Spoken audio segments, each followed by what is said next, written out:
Hello everyone. Now, let me just change over here. Here we go.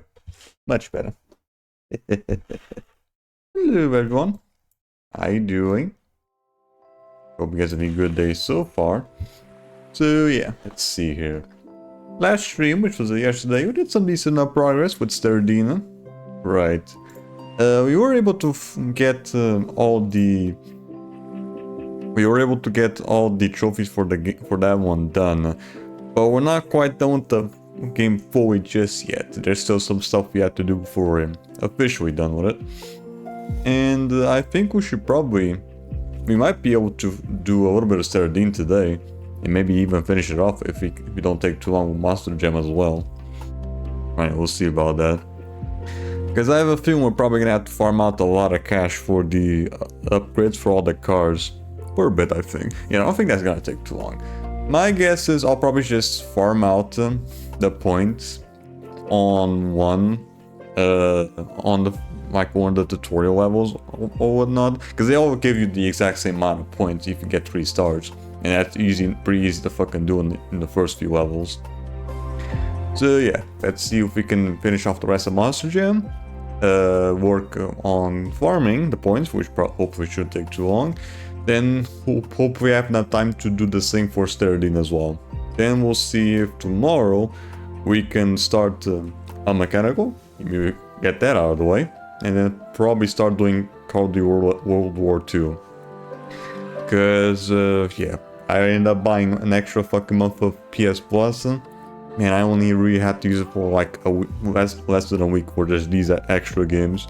So I'm gonna be taking advantage of it and do some online shit with some of the games that I want to do on PS4, well, PS5 this case. So we're gonna try to do both. Yeah, once we're done with all the PS3 stuff here, we're gonna try to do both Call of Duty World War II, because I already purchased the DLCs a long time ago, and Far Cry 5, which I got the gold edition as well some time ago.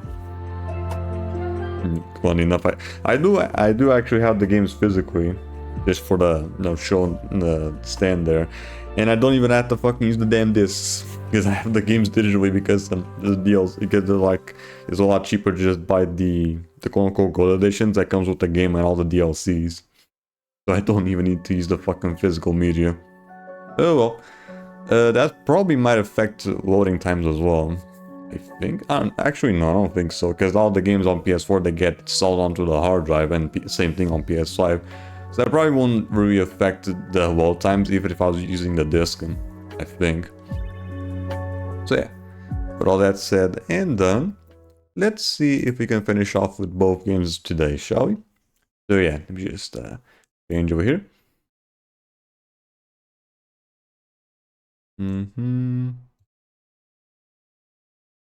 Right, shall we? Testing audio. Yep. All right.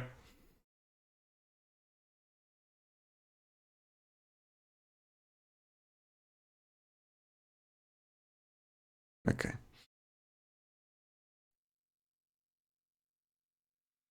Games.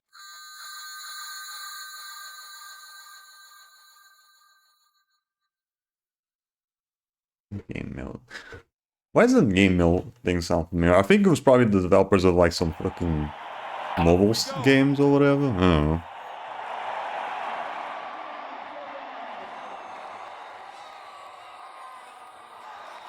Unless I'm thinking of a different game mail.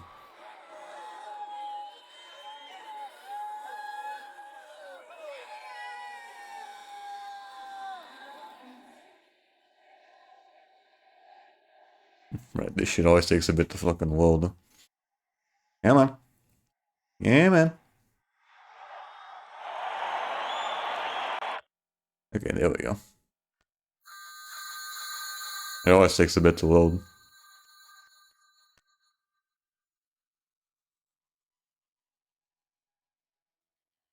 Okay, there we go. I was wondering why it was taking so long to load there. Okay.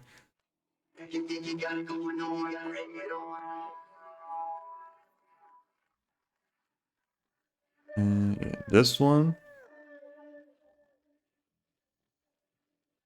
I don't remember it taking this long to fucking load up these things. Okay, good. Alright, let's see how long this one takes.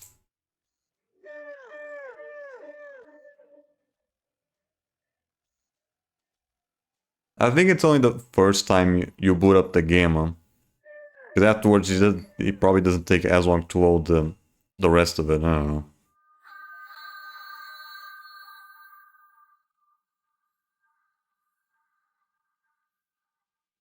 But yeah, hopefully the rest of the stars that we need to work on shouldn't take too long to get done. So then we can just immediately work on farming out the points. Which also probably shouldn't take too long, because I can get a good chunk by just replaying one of them over and over again.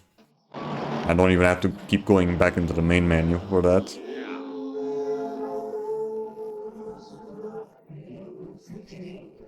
I still can't fucking control the car mirror.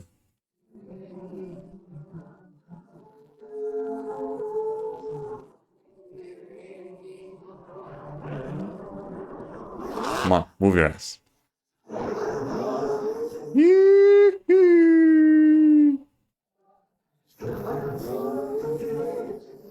Alright, so far so good. Are we almost at the end?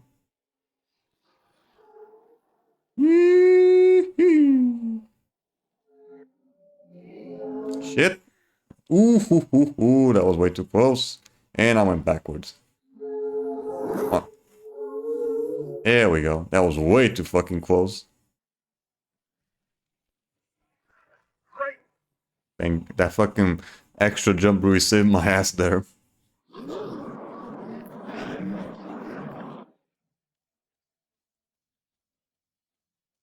I should be getting a trophy right now. Yep. Drop circle maker. Nice. Right, that's done. Now frozen.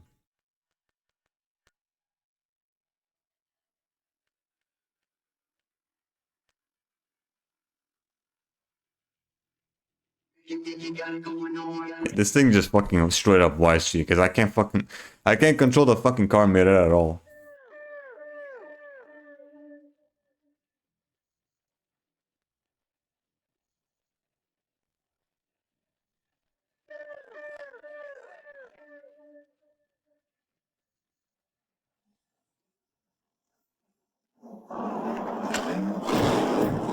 Cool. At least it gives you way more time than you probably need to get to the end of this shit. I still need to play carefully though. There's like a lot of fucking holes they could just immediately fucking die.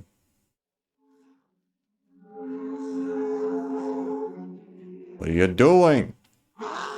What are you doing? Oh my fucking god, will you knock it off with that?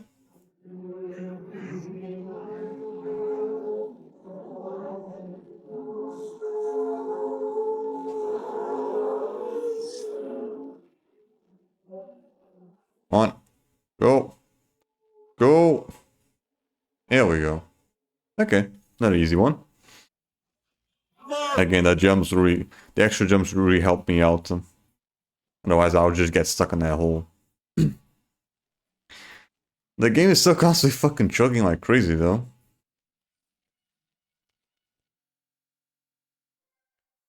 Want to build a... Was that a fucking Frozen reference? Okay, what was this game releasing? Monster Jam Battlegrounds. 2015, huh? So yeah, 2 years after Frozen. Okay. I was not expecting a fucking Frozen reference there.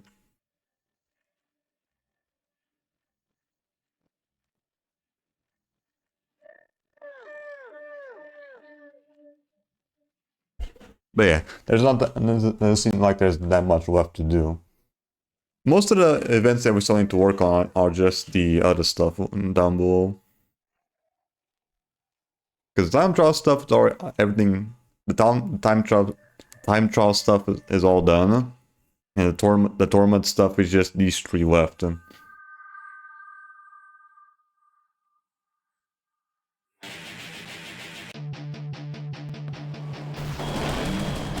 Sandboyd Stadium. Drop the hammer.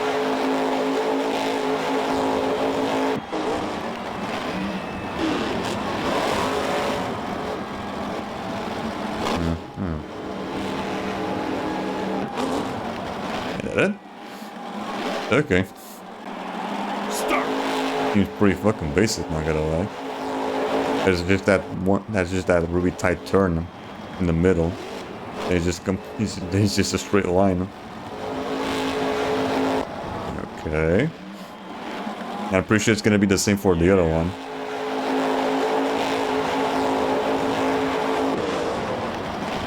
The one thing I do like about the cars in this game, though, that they tend to break pretty easily.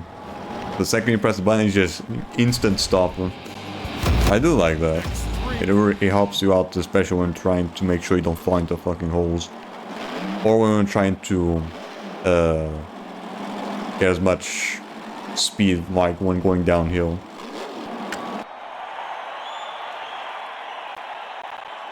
That's probably like the only good thing I'd say about the game, though. Holy shit, though.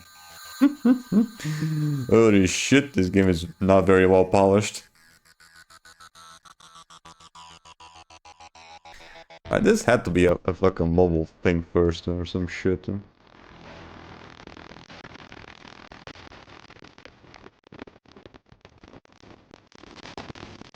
Yeah, it was made for console. The game's also on Steam as well. Okay.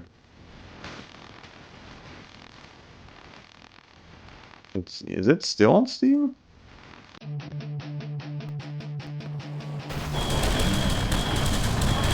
No, I can't really find it. Okay. It might have been delisted some time ago. I cannot even believe that this game came out in the exact same year as fucking Metal Gear Solid 5. Because it really doesn't fucking look like it. And why the PS3 of all things? The PS4 was already like 2 years old by then.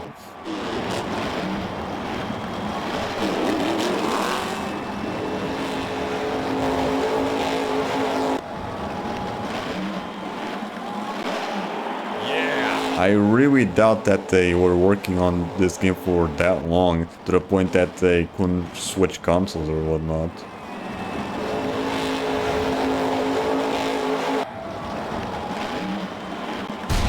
It really doesn't feel like they spent too long developing the game. Oh my god, look at that fucking YouTube logo. And also the old Facebook and Twitter. And is that Snapchat? I think it is.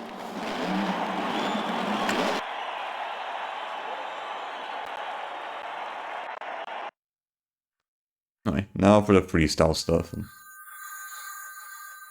This is gonna be interesting. Right, let's see if we don't end up going out of bounds again.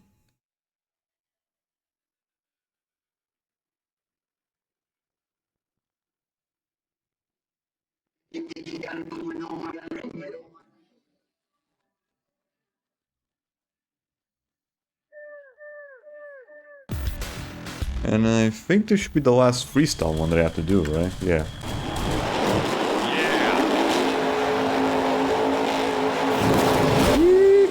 What?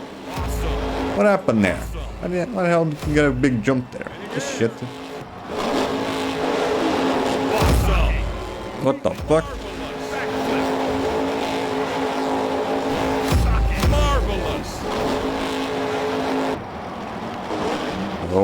Oh my god, why do I struggle so much? It's just going fucking straight with this fucking car. Christ.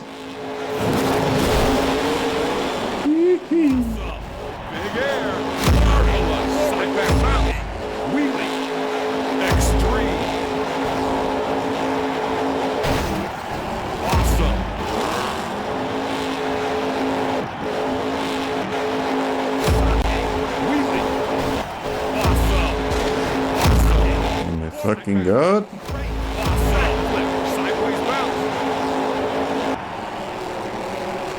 What is even going on?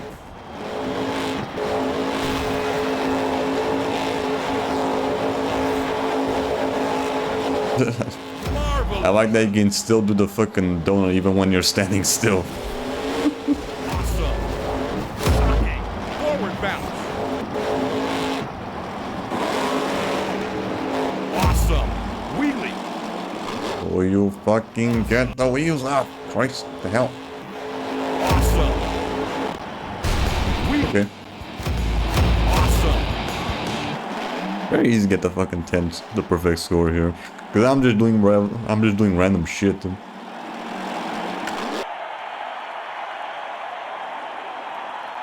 That should be another trophy down.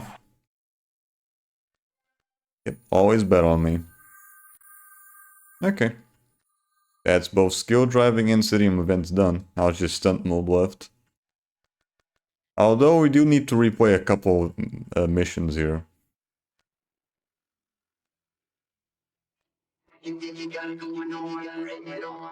Hopefully we should be able to get these ones done with this one fully upgraded.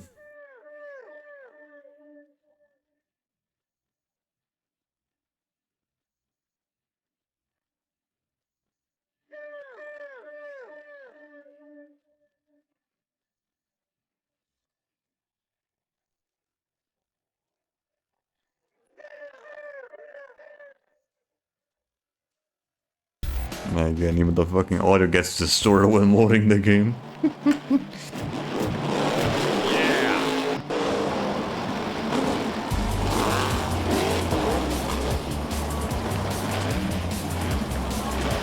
I think it should be somewhere around here where the big jump is.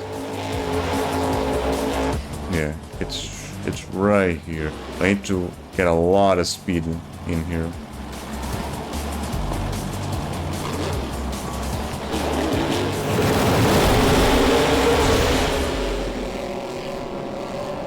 Nah. Nope.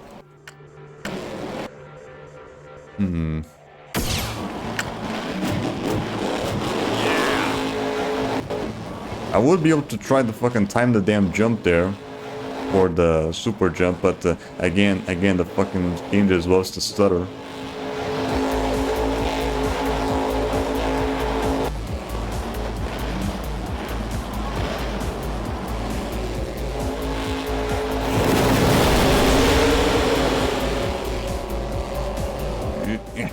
Come on.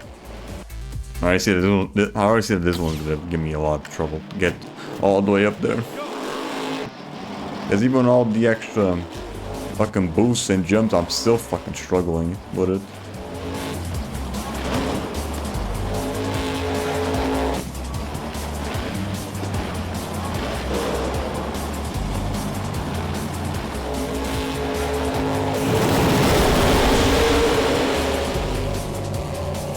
I still can't fucking get up there. What the hell?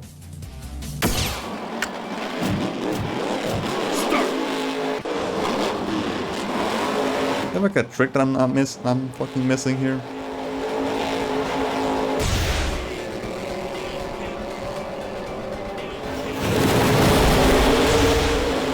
Where the fuck am I even going? What the hell was with the camera angle there? I didn't even see what the fuck I was going. Off we go.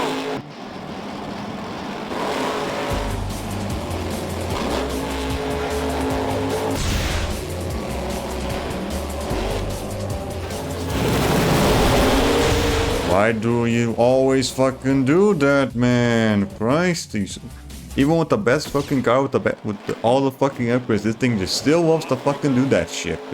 It just easily loses control.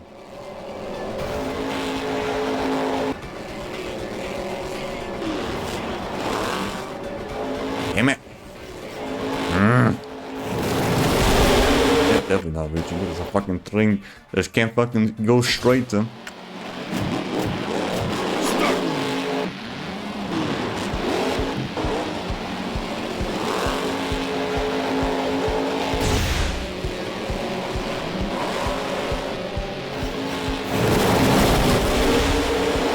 I can't fucking go straight.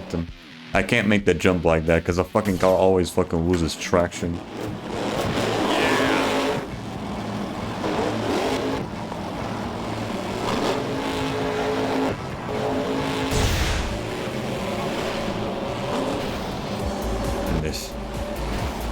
Yeah, I don't know how fucking I don't know if video managed to fucking do it this way.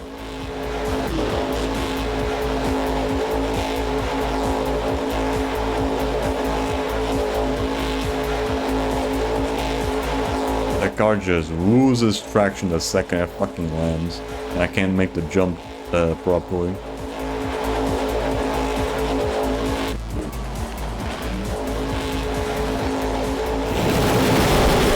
What the fuck, man? I'm not even going that fast and you somehow still lose fucking traction. What the fuck, dude? Off we go. I'm not even going that fucking fast at the goddamn start and you still lose fucking traction. Fuck off with that.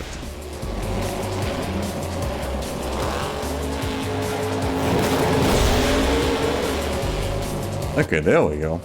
I didn't even have to use the fucking turbo. Okay, I didn't even have to use the fucking turbo to make it. What the shit?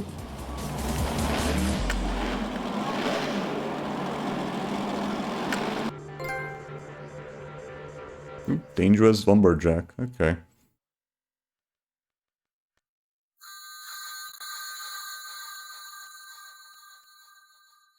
Right, yeah, this one. This one has the jump at the jump at the end where you have to get to the target. Okay, at least I managed to get that one done.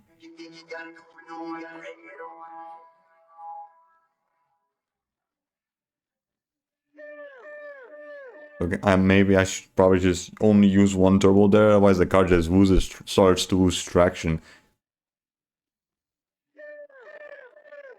Yeah, how the fuck I was able to do the same with the other cars then?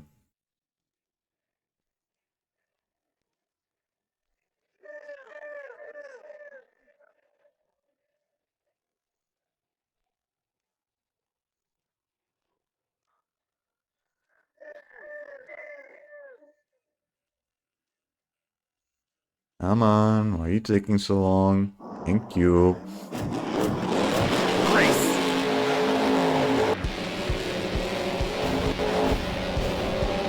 Come on. Don't you fucking dare me with flip over.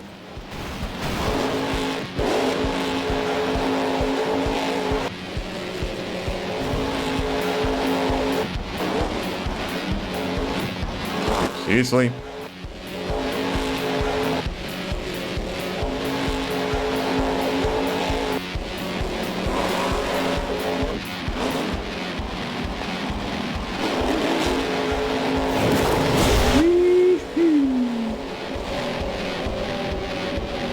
Still nowhere near close to it.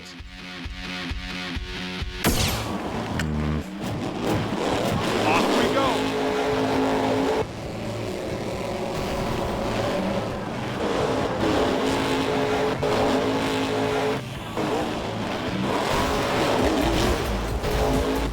And I need to do, maybe I need to really build up those turbos right at the end. I don't know.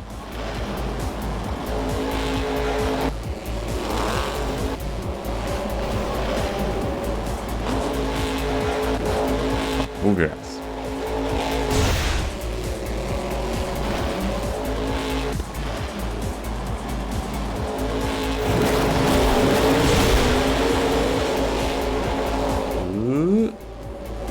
Ah. Did I hit? No, it didn't. Okay. I almost had it. I just need more speed. Off we go.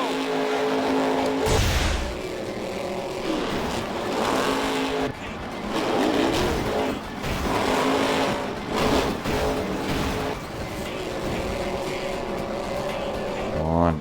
Ooh.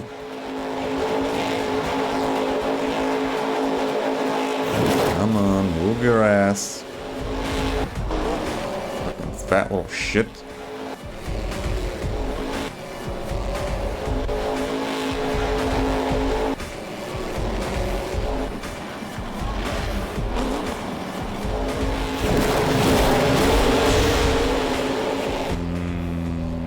No.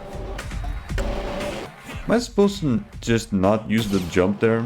The super jump? I feel like that's probably what's causing me to not be able to make the jump properly.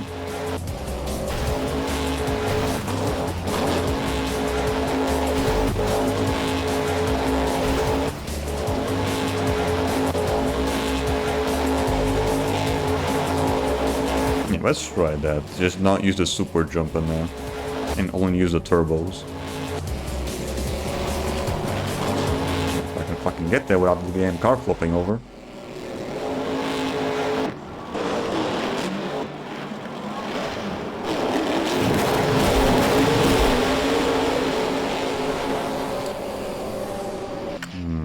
No. Still the exact same result. Maybe I should only use one turbo. Because something keeps happening near the fucking thing there that just eats up all my speed. Seriously? Jeez, come on, move your ass.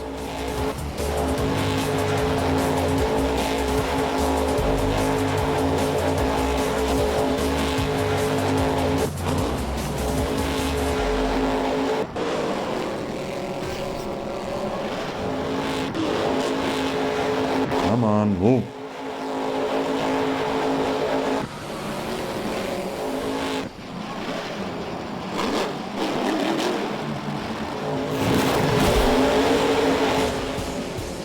Yeah, something keeps eating up my fucking jump there. That causes the damn car to just fucking lose traction.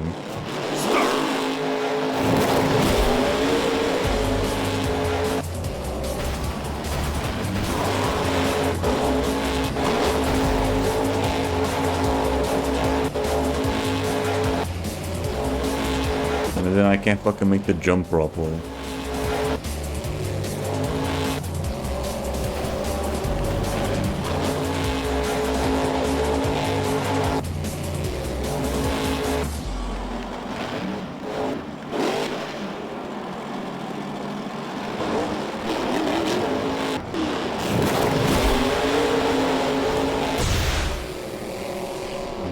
Still not enough.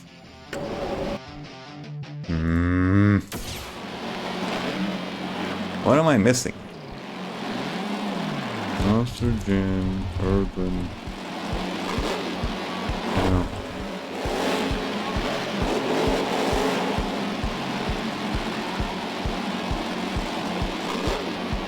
Battleground.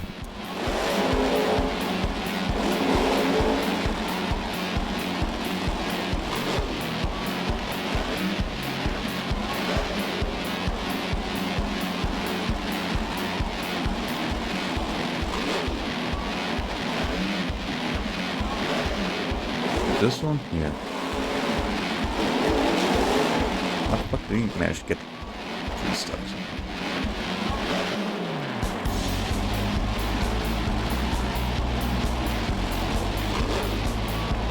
Yeah, you saw him manage to get like a lot of speed there. Yeah.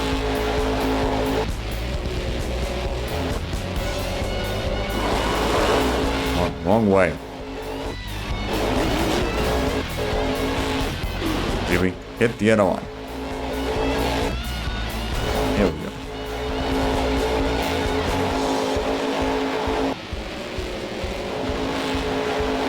Come on.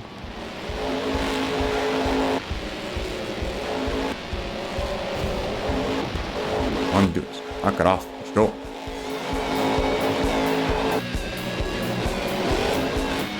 Did we use both? No.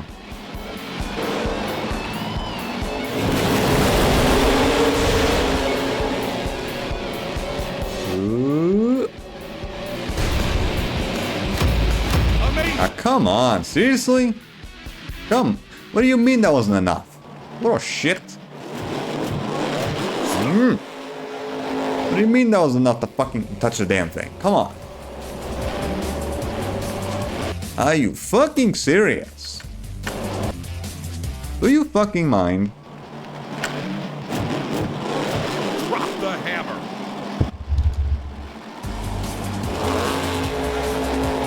Move, guys.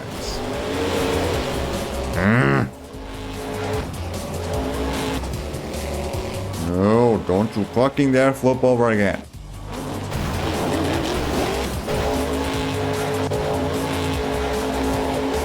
Again, it really sucks I can't control the fucking car mid at all. The game tells you you can, but it fucking lies to you.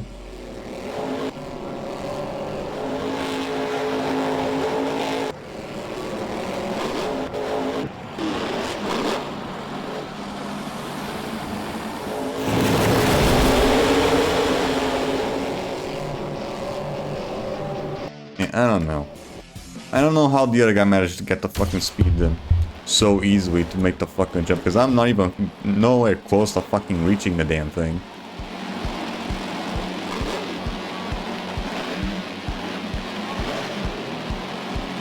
Does he get... I think I'm probably doing the jump, the super jump too early. That's probably what it is.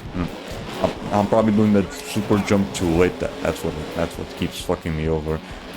What doesn't help is, again, the fucking frame drops constantly fucking up the timing for the jump. Dude, what the fuck? Are you serious? Move your ass.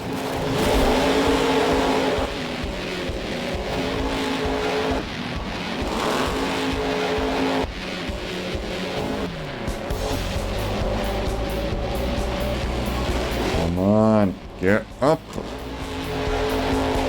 I should just love to fucking flip over.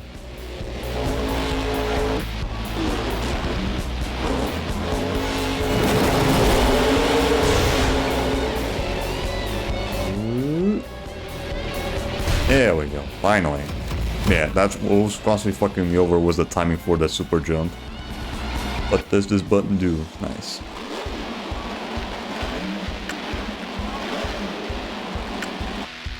Fucking finally. That should be our that should be 2 trophies right from the get-go. Yep, wreck the city. Nice. Right, now just for the rest.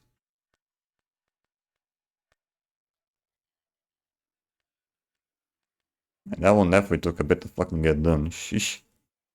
Hopefully the other ones aren't as annoying to get done.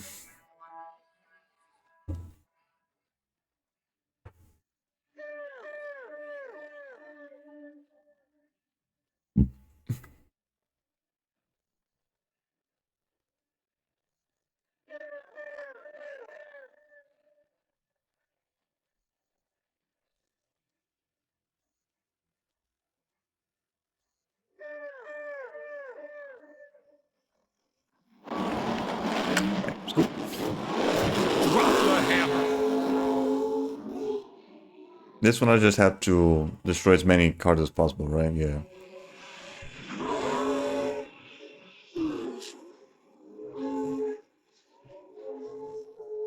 No, shit.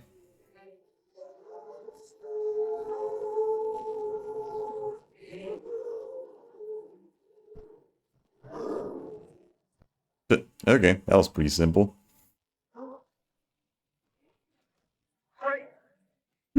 I wasn't even fucking trying there. Okay. Yeah, no, some of these are pretty easy, some of these are pretty fucking hard to get done. Has a very weird, yeah, some weird difficulty spikes here and there.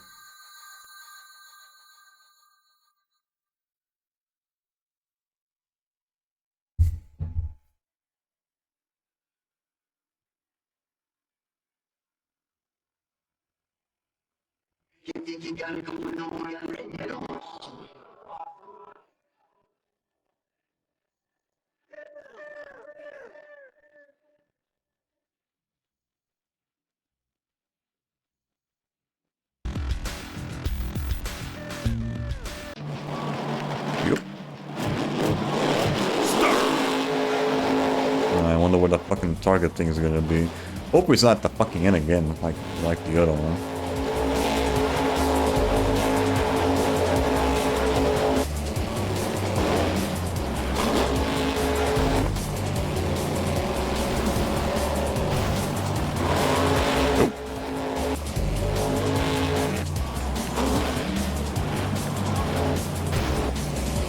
Fuck? The hell did I hit that?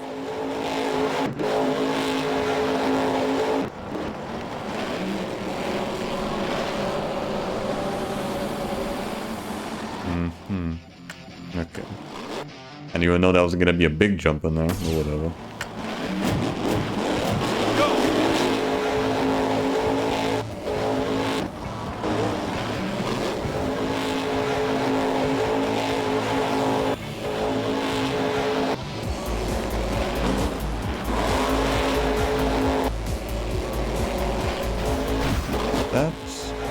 still need to find where the other cars are though. That was one. That was one. Back up, back up. Ay, fucker. Couldn't fucking back up the damn thing. One of the cars just completely made mine just flip around. But again, this thing just loves to fucking lose traction.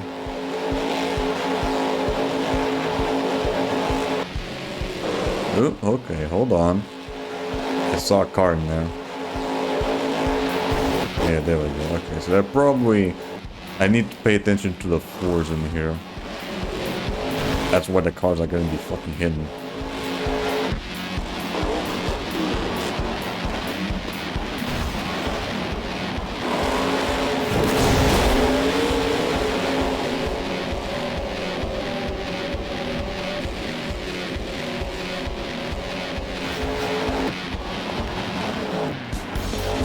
Camera, I can't see where I'm going.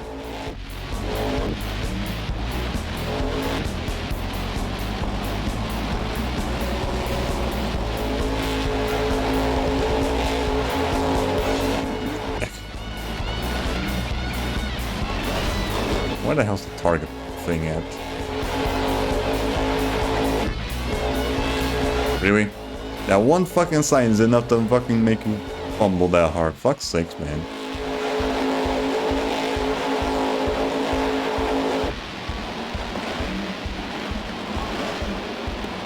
What the hell is this switch thing? Ah, there it is. It's up there.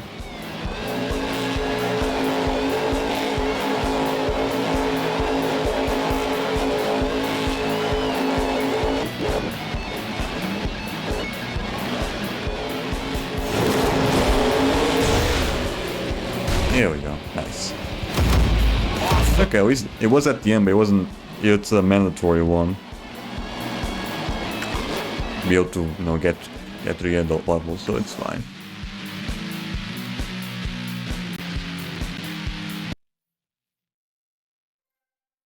Covered in dust. Nice. So now.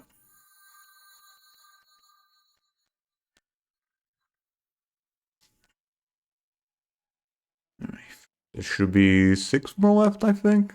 If the other area also has 3 more to do.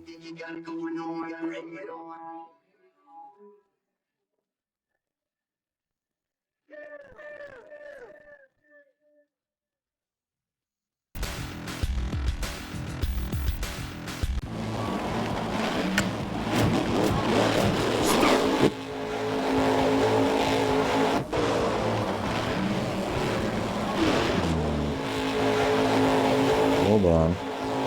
There's something up there.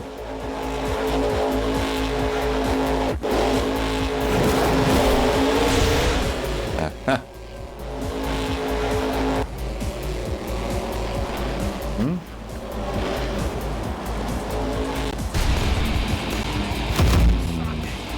Okay. I need to like go slow on that one, I guess.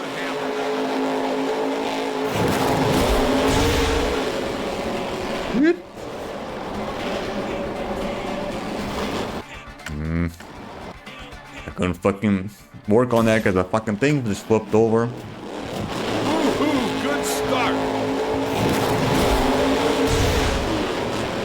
Back up, back up. No, wrong way. Come on, turn around. Are you fucking serious? I can't turn around. Fuck off, man. I can't turn around.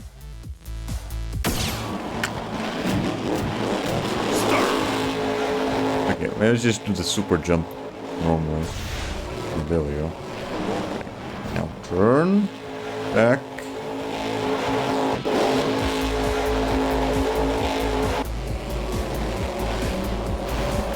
No. I did. It was going too fast there. Good start. This is gonna be very precise. Get. Fuck's sakes.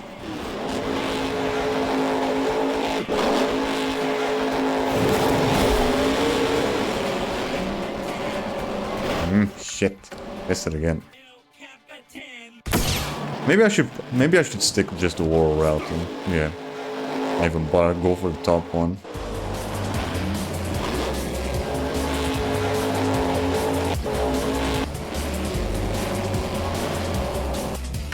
Going too fast again.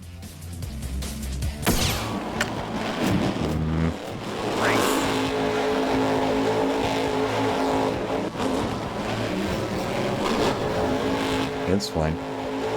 Need to figure out when exactly do I need to fucking start going faster. Like, there we go. Almost. Okay, just a bit more. I almost had it there.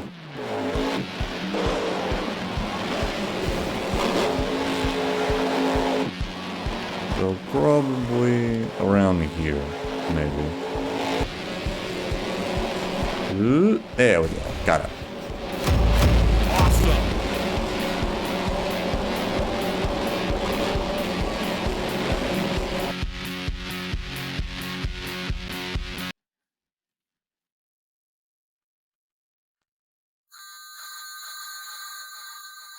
Okay, that's another one fully done.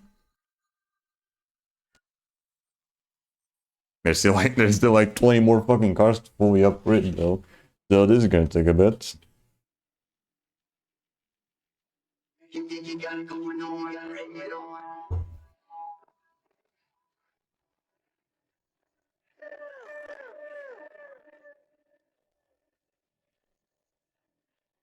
But hopefully it shouldn't take too long so that we can just immediately work on Sterdina and maybe finish that off too. Right, we'll see about that.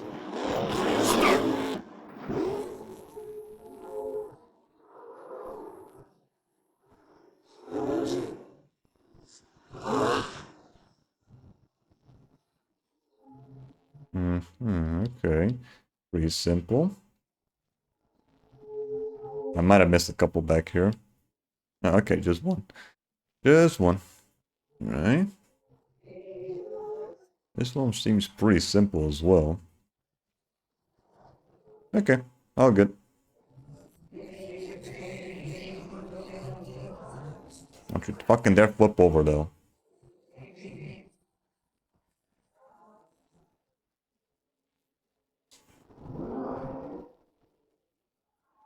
Come on, move. Okay, yeah, that one's pretty simple. Amazing.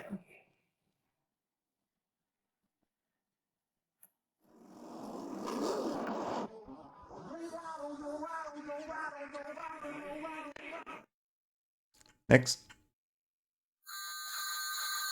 Okay, 5,000. Probably 2 more events and that we should be able to unlock the next car.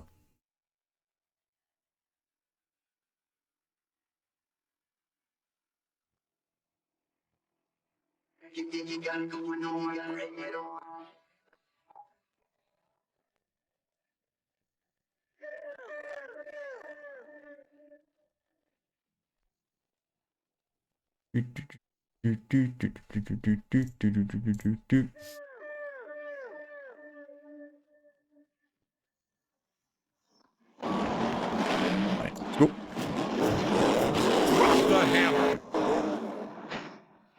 Ooh, they're putting a lot of fucking cars right from the get-go. So we get as many of them as possible.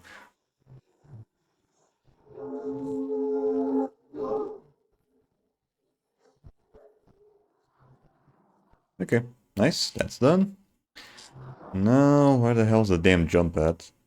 You stop flipping off, so stop going around. Damn it, I missed that.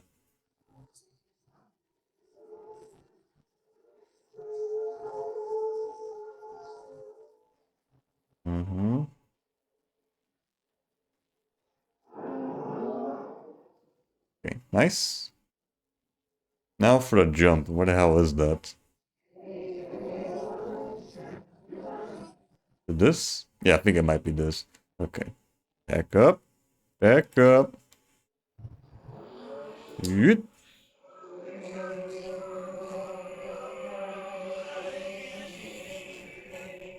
Nice. some. Okay, that was pretty easy.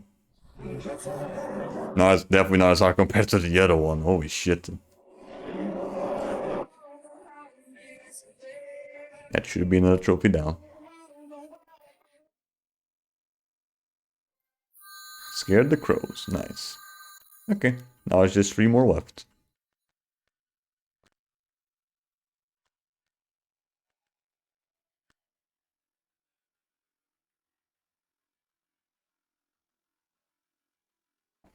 Honestly, for a monster truck game, I was expecting some actual racing. There's racing, it's just you don't really see the other guy. And it's very fucking basic. There's no like full-on tracks or whatnot to race around them. It's just mission mode. Something you seem like a Mario Kart. Woohoo! Good start.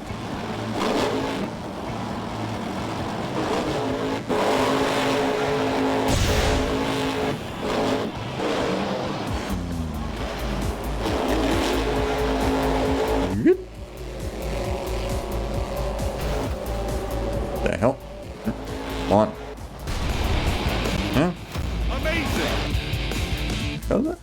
I didn't even see where the fucking targets were. Off we go. They're probably like very far away. Shit. Yeah. Great. What do you mean great? I didn't even get one. Woohoo! Good start. Are you even paying attention what the hell's going on?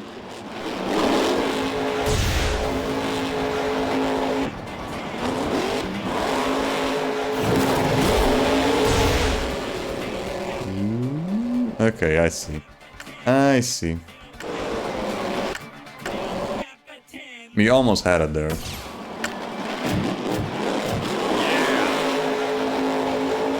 Yeah, I just need to go a little bit further.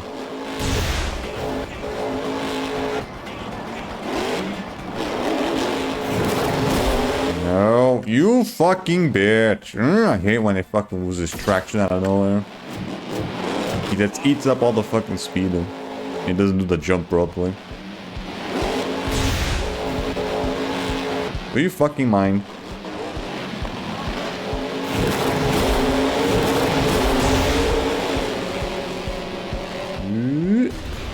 There we go, got it. Barely fucking got it, I think.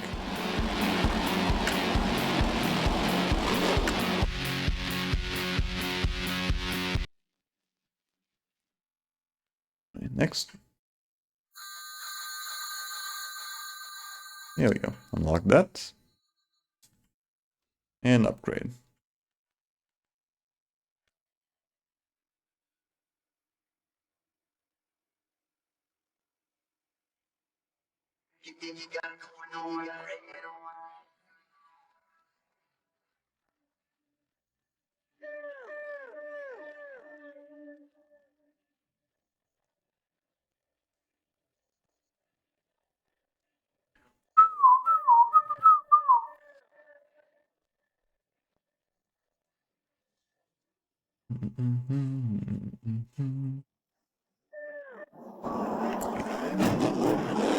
Off we go. Hold on. Hold on. Okay. Doesn't look like there are many. Doesn't look like there's that many cars to destroy in this one too.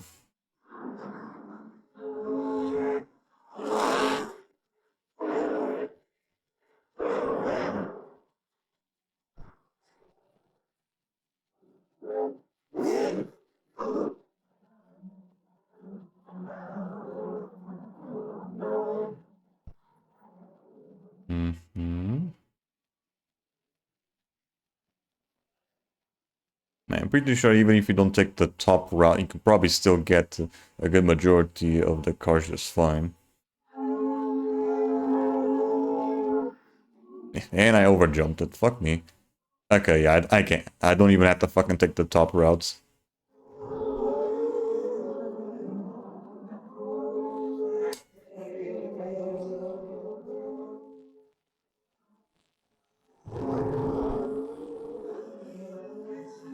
You can get enough by just going to the bottom ones. What the fuck's the point of the top routes then?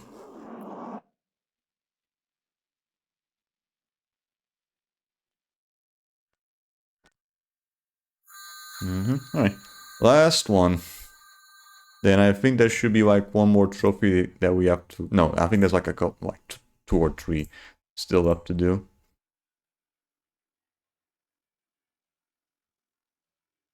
It was your first stadium event. It was your first skill driving race. And everything else we probably already got done too. Okay, yeah. Perform a full 360 front flip in freestyle. That might give me some shit, maybe. Because again, all the stunts that I was using, that I was doing beforehand, they were all fucking random. You were just lucky that I managed to get all the other miscellaneous shit done as well.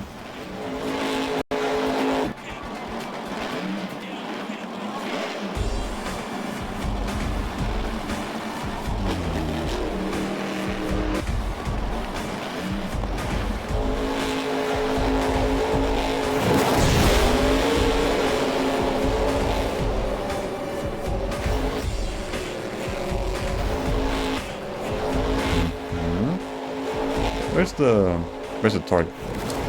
Right here?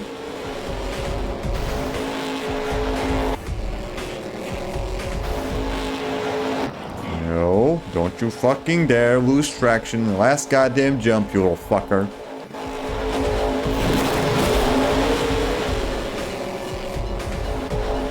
Yeah. What was I supposed to do there?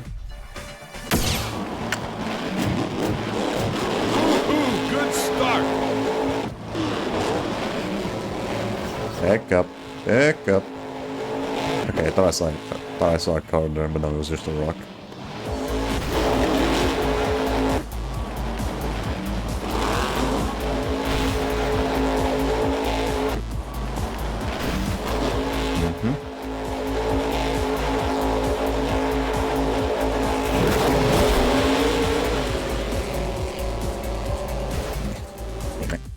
Shouldn't have gone fast there.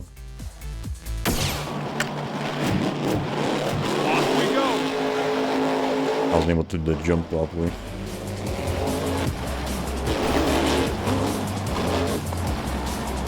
What? How the fuck do you fucking over jump that shit? Come on. Seriously? Guard with them big ass fuck moves is still not end up hitting that?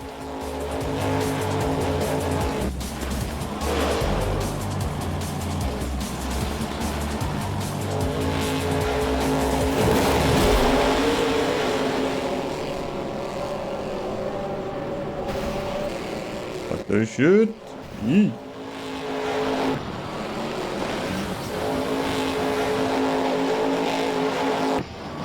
Where the hell's this fucking big jump that I have to fucking do?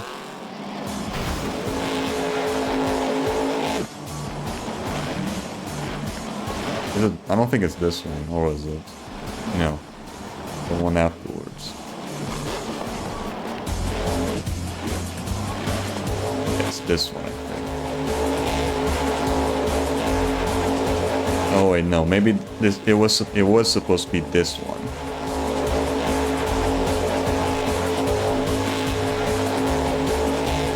Back up. Back up.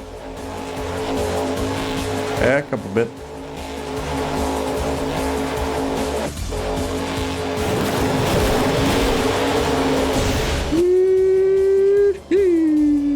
There we go. Nice. Awesome. That should be all the stars.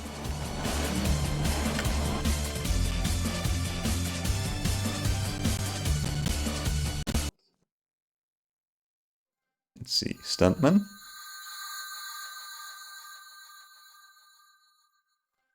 Perfectionist. Nice.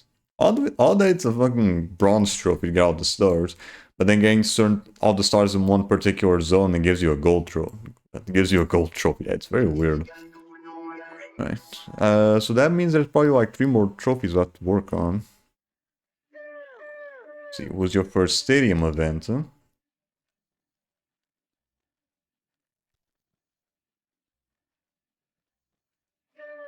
That should be easy enough to do. I just have to not move at all and lose all 3 rounds.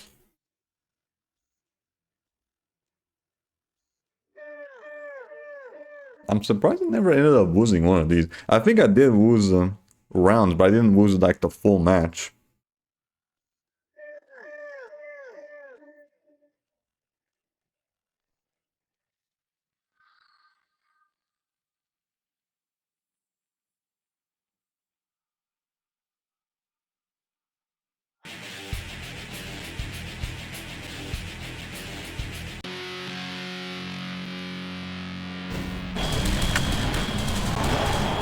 I just, I'll just stand in here.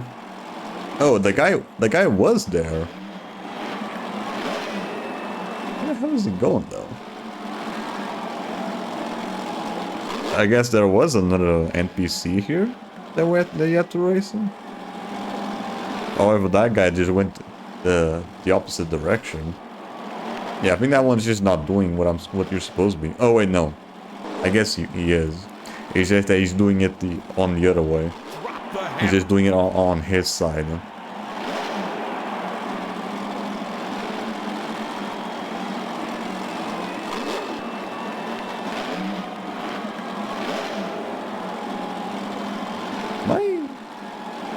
I think I'm moving by myself, right? Yeah, the camera just... It's either the camera's slowly moving, or...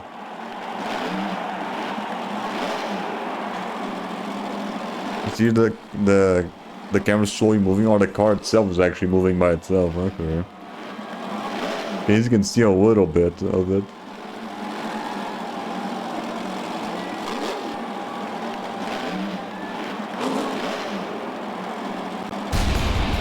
There we go. That should do it. Marvelous! What do you mean marvelous?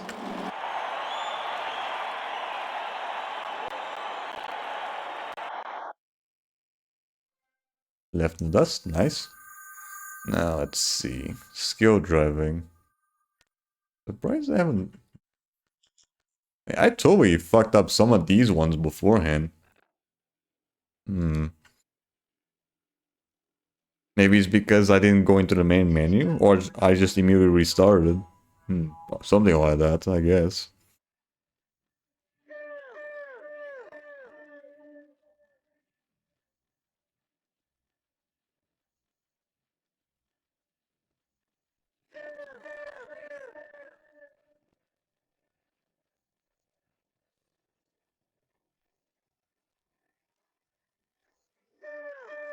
Okay, wait.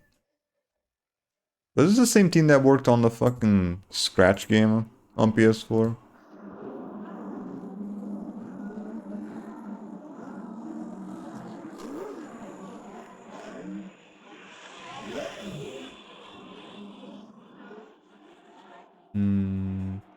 Oh no, this was the same team that worked on Skull Island Rise of Kong. Yeah, okay. Right, I knew that fucking name sounded familiar. They made that fucking shitty ass Kong game. Go! That explains it. They went from this to fucking King Kong. One of the worst games of like, was it 2023, 2024, some shit?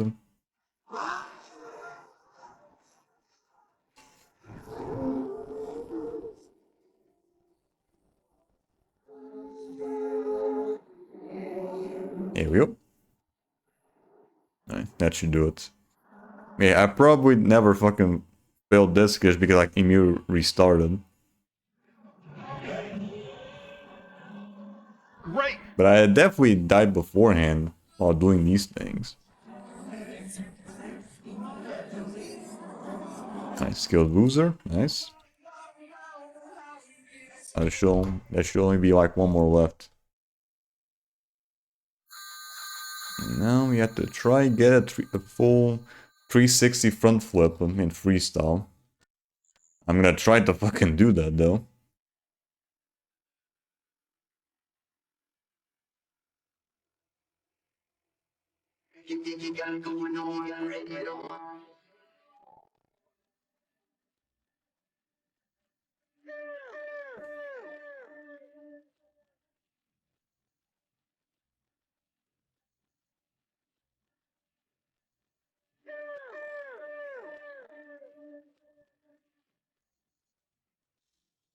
Hmm.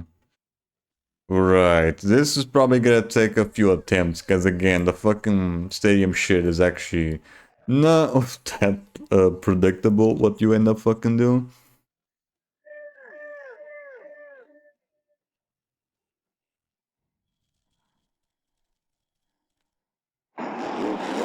Race.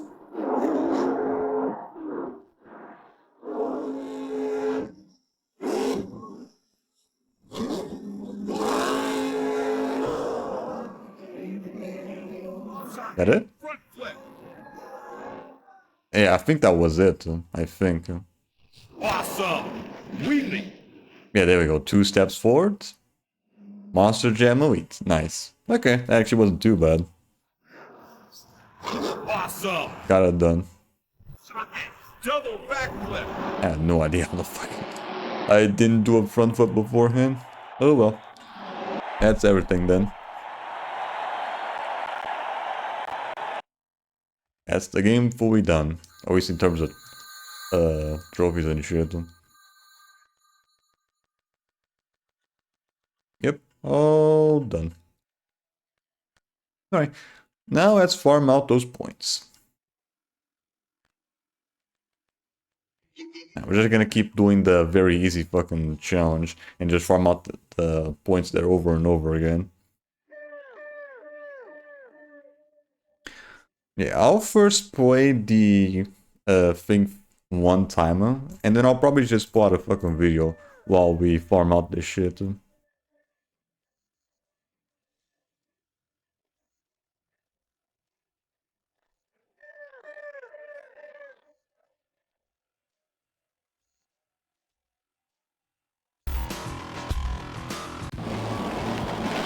Right, I'll try this out once. Woohoo! Good start. This one shouldn't be too bad though, because I think this is like the very first fucking challenge of the game.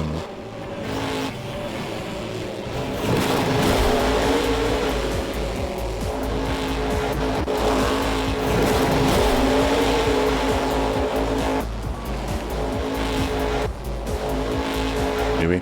Even on the starting fucking thing. Yeah. Okay, then we just keep restarting that over and over again.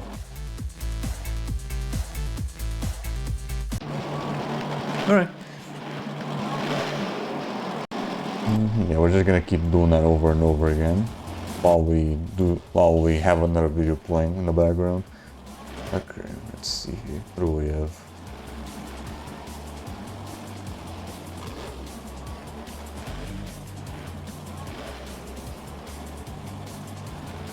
Well, I'm gonna pull out the Zembro video. Yeah, the dude's been cooking with his stuff. I actually really like. He's also a Portuguese content creator. I just randomly encountered the fucker a few months ago.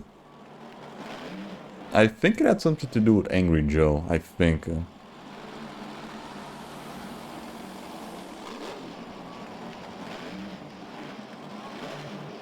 we go. Hey everybody, how's it going? Apparently Marathon needs new heads because all the old ones became fans. And so, baby, I'm back. Baby got back. They pulled me back in, fellas, but this video will be a bit different. I'm not Yeah, gonna it'd be the fucking today. it'd be the fucking Godfather meme all over again. It's gonna be a black December video, okay? By which I mean Goku black, not like African black. I haven't gotten the N-word pass yet. I'm seeing if Kata will lend it to me one of these days, just for a weekend or so. African-American rappers sing N-word this and N-word that, but a Caucasian can't. So say it. Say what? Say what you want to say. No, I'm not saying that I want to say it, I'm just saying it. Say it right now. And say it right now, bitch. Say it. I will say it. This is a black December video because the marathon Come on, pretty princess, say it with me. game some journalists now telling people that the whole marathon takeover. Bon zero, princess. I'll see where you don't worry, you're sugar cube. All those marathon accounts posting about the same thing all the time, rage baiting the Arc Raiders players. Yeah, that never happened, fellas. And so much more, which, to be honest, it's not really black pill, you guys. It's just, I love this. I'm having so much fun. You just love them rage bait, don't you? More of this sort of harmless fun online. By harmless, I mean harmless to normal people who have a sense of humor and realize this is just a game. Obviously, some other people out there are taking this way too seriously. So seriously that they Why so serious? drama harmful. What are you, stupid? But I have been seeing some annoying commentary lately from various sides of the internet.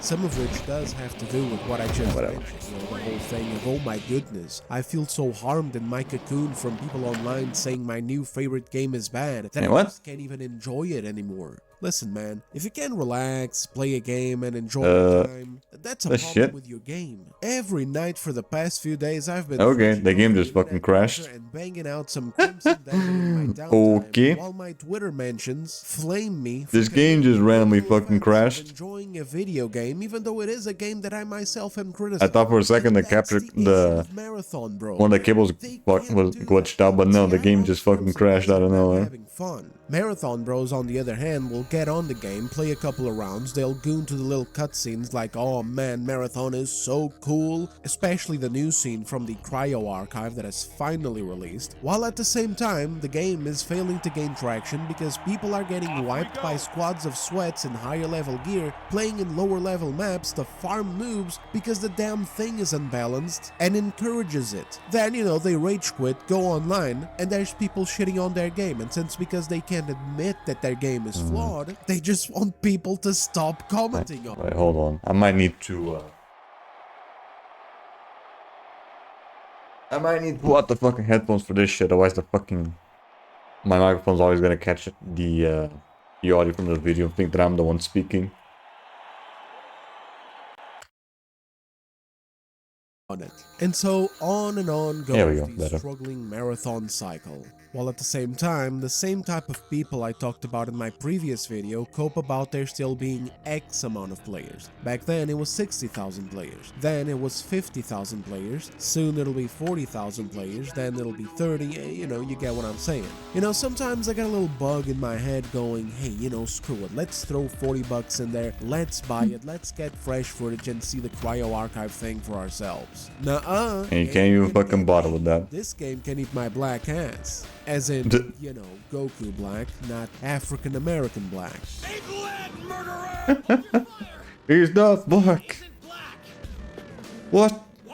Never mind, seems I can't use the Goku Black reference anymore. Okay, so look, it's just gonna be a Dark December video, okay? Can't make jokes about black, I pull out the Somalian card. Because a lot has gone down while I was busy covering 1348X Photo and Crimson Desert. Gotta pull out the low IQ card. I hear some of you say, you should play the game to talk about it. And guys, I can see your point in a way, but I'm not here to misrepresent the game for you. I'm here to laugh at the cope and present it to you guys. Let's hope that the game doesn't fucking crash again. So that I can justify getting more footage for you when in reality, I really just want to play more Mirror's Edge. I need to get the game on PS3 as well.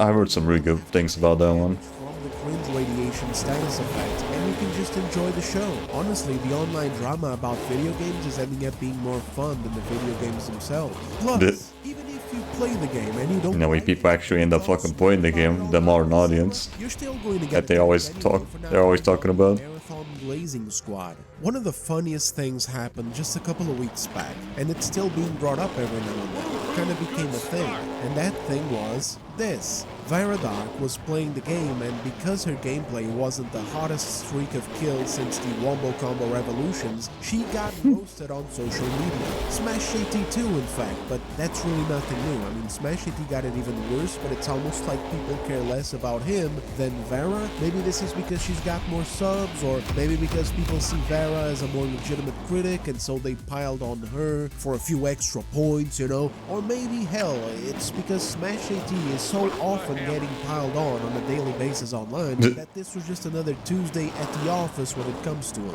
But either way, the cope was... Or, I don't know, maybe he's just there's just a woman. They just want to crap on her just because the woman playing a game, like a shooter. I don't know, that could also be that too. They all rushed in to do the pre-programmed bot comments. Do you actually play games? Every grifter that wants this game to fail sucks at video games. More proof that grifters don't play games. Good. Shut up, Ronaldo. I don't care about the fucking Medic Man shit. And this is one of those fucking unskippable ads. Fuck's sakes. So annoying. Fuck off, Ronaldo. I don't care about your fucking gel.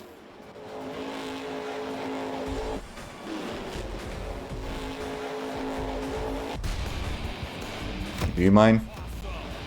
Thank you. Specifically, it's funny because it's an AI. I really don't want to get fucking YouTube Premium again. AI derangement syndrome, so they'd actually have more beef with this picture than with her saying marathon sucks. Casual, stop using. They're going at each other's throats. She didn't do that. What are you talking about? Oh, right. Retard? That's a slur for some of these people. Right.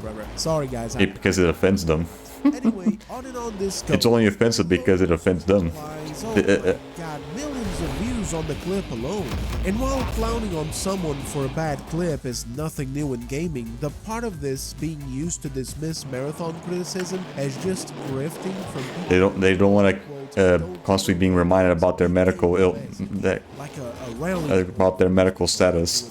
Like bots every time that someone who dislikes marathon talks bad about it. And this is the worst time that this could have ever happened because Marathon is suffering from problems of a balance nature right now. But if you just complain about balance, why don't you just come out of the goddamn woodwork and say that you're just bad at the game? Then that's it, you're a grifter, you're bad at the game, shut the fuck up, your opinion revoked. And the narrative is so pointless too, because if you go on Veradark's channel, you'll find hundreds of multiple hour-long live streams of Vera playing a bunch of different games. Also, who hasn't fumbled in an online game every now and then? Especially when it's a new Especially like some older game when there's like a bunch of sweats constantly playing. And they're all like the only ones playing like with fucking Black Flag. Yeah, I remember recently I tried doing multiplayer for Black Flag just because I had nothing else to do, so I might as well just say fuck it. I could not find a single fucking anyone else playing. The only ones I could really find was just fucking like some really leveled up fucking people that were just so good at the game they just wasn't fun at all. At least I managed to do some things with Wolfpack by myself, but that's like the only thing I managed to get fucking going. That kind of sucks though, because Assassin's Creed always has some really fun multiplayer modes. I remember playing a lot of Brotherhood's multiplayer when working on the trophies for that one. Same thing for Revelations and 3. Although 3, I don't think you did have to farm out as much, because I think most of them you could get done in the Wolfpack with leveling up and shit. Same thing with Black Flag. Fires off a gun arm thing at a wall. Later, she uses melee in the middle of a firefight. It's funny, and by the way, she didn't cope about it. She acknowledged it. She took it on the chin. Side scrollers even addressed it as well with her line. You know, did it matter though? Did it make these people go, well, all right? Nope. Fumbling every now and then in an online game is natural. But apparently for these people, you can only speak about Marathon if you play like goddamn Shroud. If you're as good as him, if you're a god of shooters whose balls are gripped by Marathon, then yes, you can say something about the game. Just kidding. Actually, no, you can't. Because none of this... It has to be the opinion that they like. It's about the person. This whole thing, all this noise, meaningless. Oh shit. After all, who are we kidding here? Everyone knows these fruity boys. I'm still surprised that dude actually managed to be a fucking voice in a goddamn Disney movie. I think it was Tarzan 2, a direct-to-DVD sequel. Anyone with gameplay even worse than Vera's. I think it was that guy. They'd just be like, oh baby, no, don't worry. It'll come together the more you play. Nah, their problem is Farah has been on Marathon's ass since the start, covering whatever bits of news and online controversies that happened around it, and on top of that, she's also been doing the same for a bunch of other modern audience games throughout the past couple of years, so basically, she's public enemy number one for certain crowds on Twitter. These people don't really care about the actual discourse in regards to the game. In fact, if they had given half of I don't want solution. I want problems always. we might have actually seen an increase on No, the meme was, I don't want peace. I want problems always. That's just Twitter in general. instead of it going down.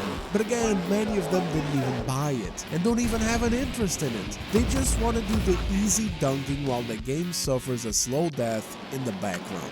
At least Farah did. At least her money is where her mouth is, even though now, even if she kept playing it and kept reporting problems some in the community do, such as the game feeling broken, unbalanced, and exploitative, she wouldn't be able to do it.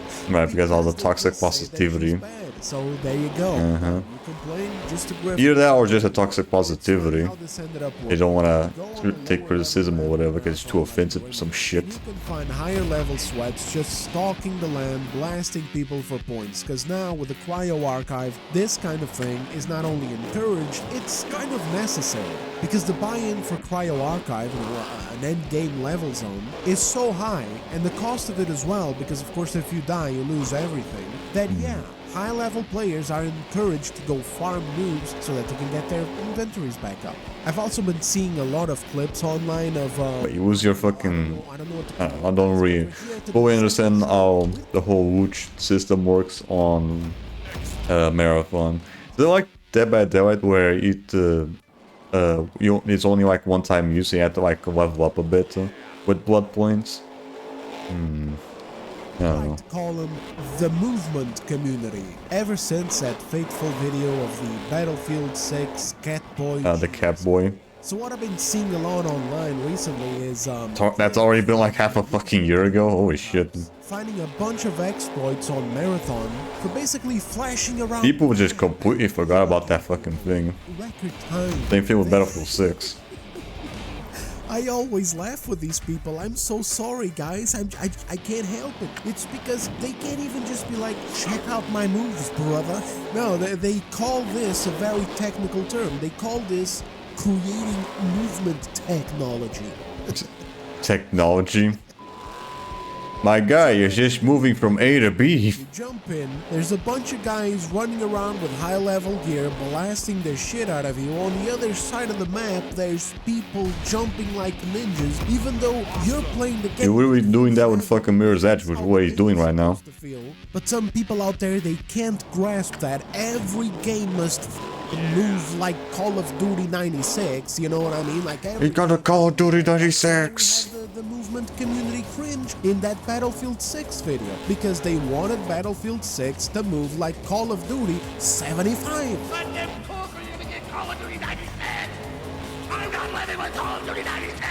Some people generally cannot come into a game and play it for what it is. They you got could just, you know, not play it. They call the game shit. You just wonder what the I don't like the constant fucking NBAs and NBA 2Ks and fucking Maddens, but you don't see me fucking complaining about them because I don't fucking play that shit. They're only there for that one type of player that only plays fucking sports games or FIFA.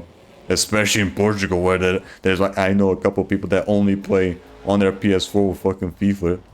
Although nowadays it tends to be a bit more, at least with kids, it tends to be a bit more with Roblox. Because surprisingly, that fucking game's also on PS5, on PS4 and PS5. Oh lord. you're doing before you lose out on the fun and you leave the game. Ah, but Dez, I hear some of you say. It's an extraction shooter. This is how the game Extraction? goes. Listen, I put up with way too many of these comments back when I covered Ark Raiders. Now, Ark was successful. You can tell that they hit some kind of sweet spot at that time. But with Marathon, clearly that hasn't happened, and if people want to keep coping and using the "it's an extraction shooter" excuse, then they can keep doing it and keep ignoring the dwindling player base's complaints all the way into shutdown. But back to the losers. Like what happened with Valorant. Even though I kind of Although, segue this long term. video into the fact that it's so much easier for Marathon bros to misuse a gameplay clip from content creators to dunk on the discourse rather than address Marathon's problems and how much of a thin line Bungie is walking, I can't even do that because most of the people It's only a matter of who time. come to this It's only a matter of time before fucking Sony also shuts them down, because Sony's already been on the fucking butchers and getting rid of certain studios here and there. Ones that haven't even fucking managed to ship any games. So Bungie is really on a fucking really at a fucking knife's end. staying attacking Vera Dark aren't even Marathon players. Hell, I caught some of them who were game journalists, just not If they don't get their shit together. And there's only like a handful of game journalists who are somewhat popular in the dying industry anyway. And usually, Oh, you mean my DPS? Point is, most of these people Or are DSP. players of the game. They're just LARPing for culture war points. But we'll get to more of that in a bit, including another comment from our boy Shroud, aka Mandark from Dexter's Laboratory. Because this man cannot stop marathoning Marathon. Enough is Rednos. Fucking ads. Alright, hold on. Piece of shit. I mean, I like at least the game. It's good that the same Dez is getting ads in his video, but I'd much rather not have them playing while I'm fucking watching them. Oh my god, so annoying, so intrusive. But before we do that, I gotta vent about something that also bothered me, and that doesn't pertain to the Marathon users. I've been seeing some really dumb, useless, and counterproductive narratives online. For example, some geniuses decided to make the claim that Bungie's staff doesn't have anybody left from the Halo days. In a studio that is as massive as Bungie is, I don't There even probably know still a what couple they here and there. begin with. Did they check Not like the every big single names, but there are probably still a That's couple. rhetorical.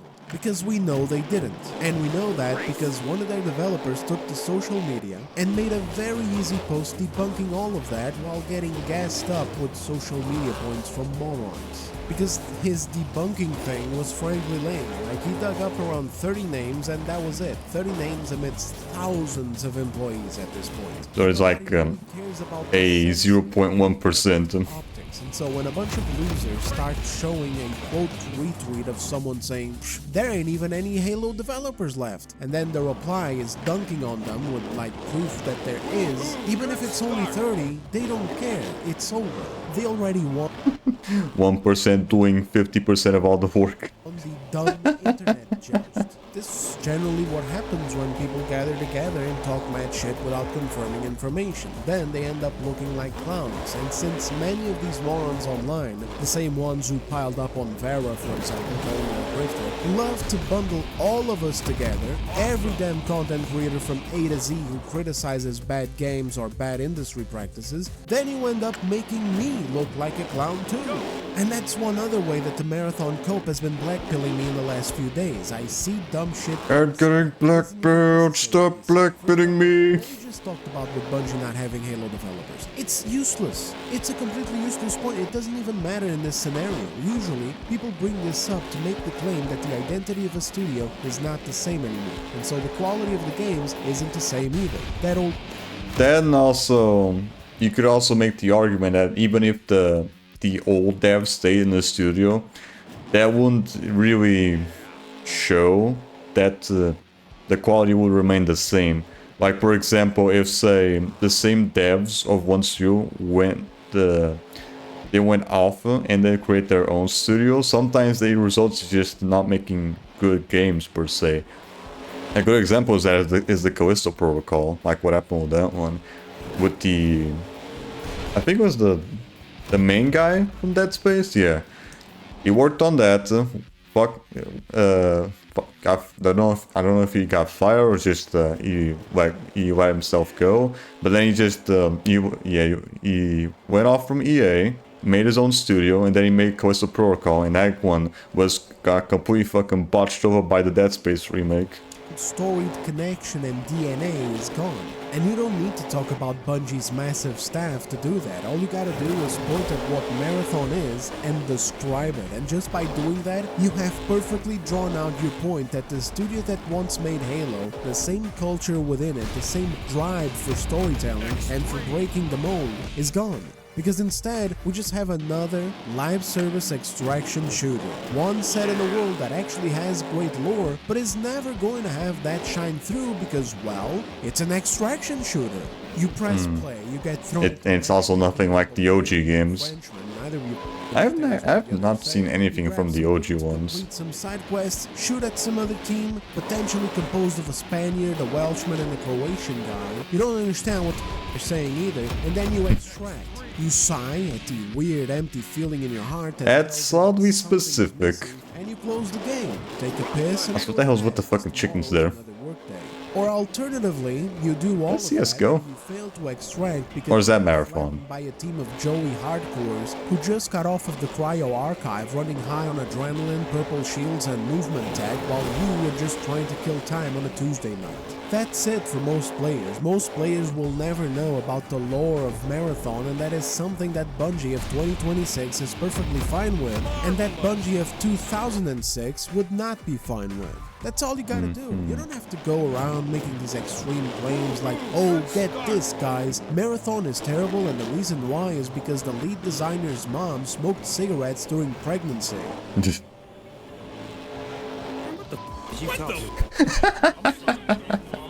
wasn't thinking about it. Like, it's Man, I fucking love when people pull out Boondocks clips because that shit shows so fucking funny. We don't need two sides of this embarrassing themselves with terrible delusional points. The Marathon Blaze.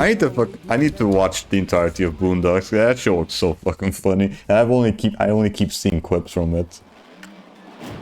It looks so good. Some are hoping that the current player base is a great success. They don't even see how it's going down. I don't know. They can't see it. Or maybe people need to post more Steam charts pictures. Some of them are genuinely into the idea that the reason why We need more people giving shitpost reviews. talk smack about the game. Their primary target, who they hate more than life itself, is the people who actually post the Steam charts pictures. Oh man, they hate them so much. It's been so funny to check Twitter, and like clockwork, I'll see someone do their daily marathon Steam charts posts, and then someone else, mad as hell about it, reposting it with an insult. It's been so funny to watch beef like this. Funny enough that the whole People who are seat the whole Steam charts thing has only really been a thing because of Marathon. That never was a thing beforehand. It only became a thing because of this one fucking game. Like, that's the funny part about it. They're the ones who want the Steam chart things to get banned so nobody can ever see player numbers for any game anymore. They don't understand that it's their reaction that keeps these people posting the marathon numbers in the first place. This one is from J Viper, for example. I never heard of Don't Feed the Trolls. He streams and covers this type of stuff, and he's been posting the goddamn Steam charts. He's been doing it nearly every day. Very thankfully, too. You see the subtle rage bait there? It's kind of like, Marathon fans are left wondering, what happened? As the Cryo Archive event is the worst weekend ever. And it worked because, like clockwork, in comes Siege OC, another content creator, feeding into the bait, saying that this... Yeah, damn, look at that bait. He's getting those really good $5 a day from the Twitter recommendations and views and shit. This is what they want. This is the goal. This is why the Steam charts shit posting will not stop. In fact, I even saw one earlier in the week that was somewhat positive because it was slightly higher than the previous day, but the post just read like more rage bait. Wow, miracle, Marathon stops dipping for one day. Is this the great Marathon takeover? And in come the Marathon bros falling for the bait again. It's great, but also depressing. Because then we have people like this, who genuinely think that the game is failing because of it. You can see them seething here and there, you know, like here for example. It's fine. PC Gamer. We all know that people on Twitter aren't real. Some poor battered dude pops up in the comments like, people are sleeping on Marathon because they're choosing to listen to some herb goon over Steam charts numbers while making 12 cents a month on ad revenue. Nah, brother, listen, man. The reason why people are sleeping on Marathon is because of two It's shit. things. Number one, it's just an interesting, like, why? You know, what's there to be awake for? Another live service extraction shooter? Wow, holy shit, stop the presses. Live servers number 21. Totally broken, and therefore it's failing to appeal to new players while also not retaining their current players. Because people like this keep blaming the big bad evil grifters instead of listening to the community. We'll get to that in just a second, but basically, like, imagine it like this. Back when Arc Raiders was riding high, you'd go online and you'd see people just blazing the game and sharing clips of like awesome interactions with other people. Nowadays, whenever I log in for Marathon, I see people talking shit, I see people complaining about the state of the game. And not actually talking about the game itself. I see the people who are making the game worse, sharing clips of them making the game worse. I see the sweats sharing clips, owning the noobs in the lower level maps. And Oh my god. like, you look at the Arc Raiders vibe at the time, and it's everybody's having fun. Right, so it's both the people constantly share on the game that's giving them less attention, and it's also the people who are way too good at the game that are gonna make the people that actually want to play it not want to fucking interact with it because they don't want to deal with the fucking sweats, and that just becomes a vicious cycle that you don't want to be stuck in. Everybody's Oh, going boy. on adventures. Some clips of rats doing spawn camps here and there, absolutely. But also a bunch of shit, just comedy. Comedy, a few wholesome moments, stupid adventurers they'd find along the way. Oh, they're still shooting at each other, but there's fun there. And then that's the thing too, there's a bunch of players in the game. Yeah, And they're this, all okay, playing yeah, the the game farming. however they wanna This play. farming might take a little bit longer than what I thought it was gonna take. Therein comes At least we that are doing decent. unpredictability that At least we are getting decent enough points. the developers But this is definitely gonna be taking a bit. talked about so much. In Yeah, well, Marathon, it's I have just plenty of videos to watch. It's depression. It's clips of depression. So how the hell are you going to expect that your game grows Marathon is my 13th reason. instead of continuing to fall?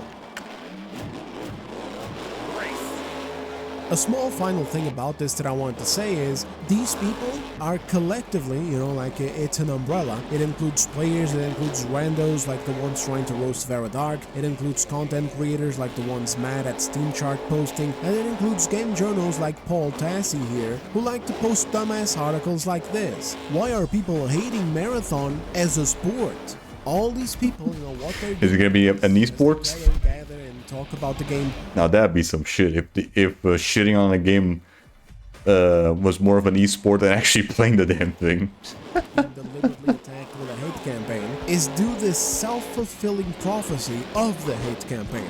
They keep drawing more and more and more negative attention towards the game, and whenever they try to strike at it, they fail, because realistically they got nothing.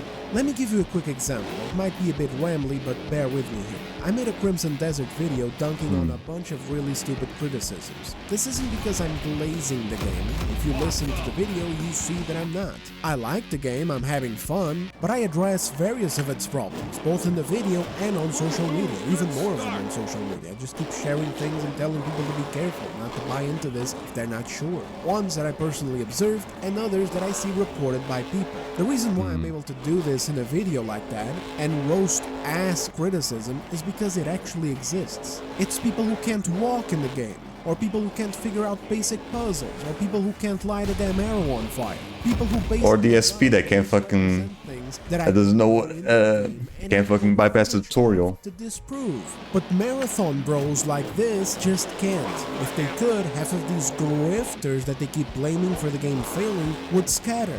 If they debunked the big bad grifters and showed how the game is actually good but flawed, for example, instead of just glazing it from top to bottom or creating delusional narratives like these, excusing everything on hate campaigns, they'd be doing just fine. But they just can't do that, and the reason why is because, yes, the game is cooked. Paul Tassi isn't even a serious journo anymore. He's a joke. He's the guy who will call a game developer a loser like he did just a little while back with the CEO from Lords of the Fallen 2, just for confirming that the game would have appealing female characters. This was right back He's also the guy at the end of who, despite 2025. being a game journalist for Forbes and running a YouTube channel plus a pretty big platform on X, didn't even care about how he was implying weird shit about the Knight's Path developers. That's a small independent team of 5 people. 5 people, man, okay? No Italian grants from the government like Ex-Voto. No 15 veteran developers who can't write a story worth a shit. Just 5 individual devs. And just because they had designed a pretty looking blonde character for their RPG and had confirmed that you play as a dude in the game, no different than, for example, Kingdom Come Deliverance where you play as Henry. Ex-Voto might be like the one exception where Ex-Voto might be the one exception of the rule that there's no such thing as bad publicity. That bad publicity just straight up killed that fucking game because they saw the bullshit that the fucking devs were pulling against the other team. Clive, he implies weird shit about them on his massive platform. So when this guy comes out and makes bullshit article exploring why people are hating Marathon for sport, nobody literally could care less, and none of this will ever serve to help the game.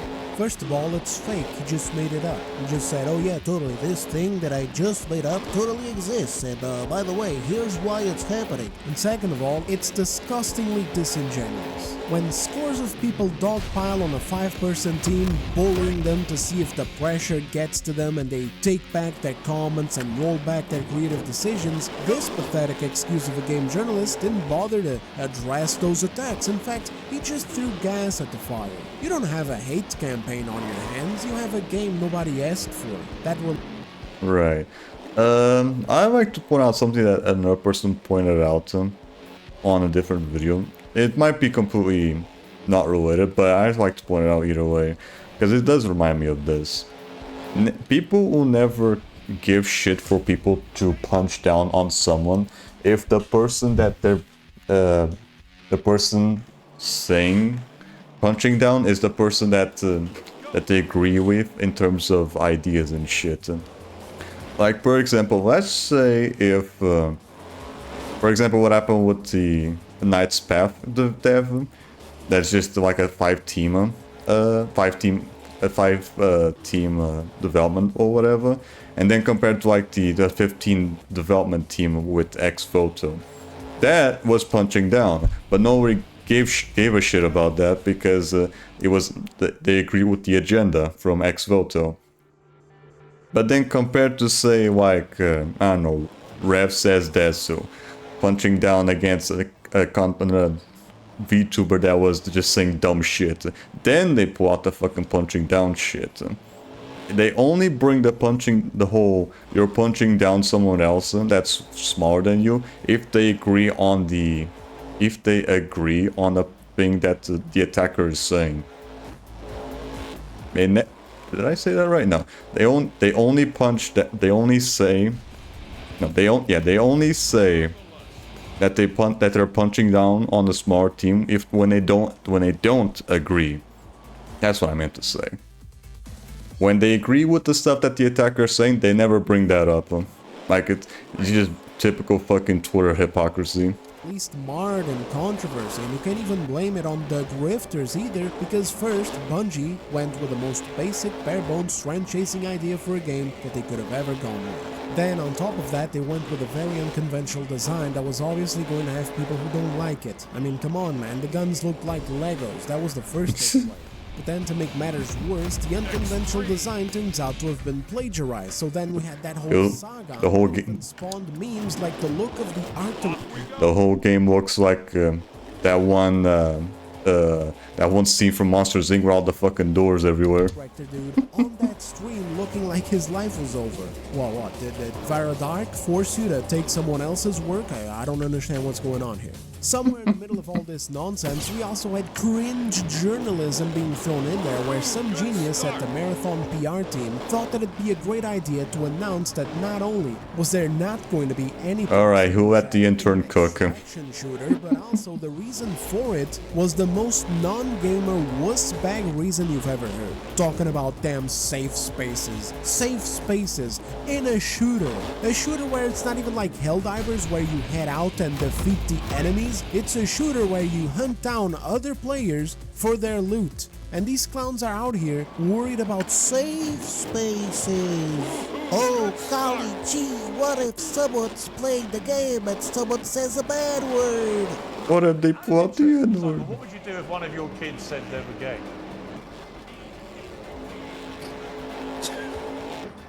I would collapse. It's called a fucking mute button, brother. Look, this is pointless, okay? We went through some of these things before already. Oh my god, Pierce Morgan is such a fucking cuck, it's crazy. Even without the What?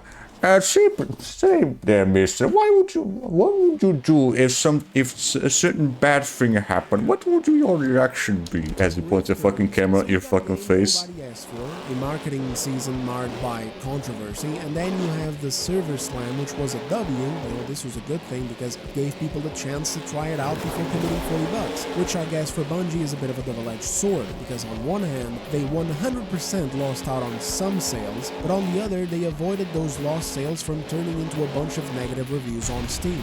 Then the game releases, things are sailing, you know, they're not doing too well, but they're sailing smoothly enough. Bungie tells critics to hold off until the Cryo Archive releases, because that's gonna be the big spicy meatball in all of this. Gamers laugh because it looks bad, obviously. Game journals bow their heads, of course, and Marathon fans feel good because it sounds like Bungie is cooking something really, really big. Now that something lands, and it's kind of just a fart in the wind, not because it's bad. I actually can't comment on it, you know, I am curious, I admit I'd like to try it. I watched people play it, it looked good, but yeah, I'm not shelling out $40 for this. I gotta save money, I need a goddamn new monitor. I've been using this same small one since 2015. Every time I'm editing a video, I need a spyglass to be able to see the playback window. And regardless, it was a fart in the wind, and I believe the reason for that is Marathon's inherent broken nature of not knowing who to appeal to.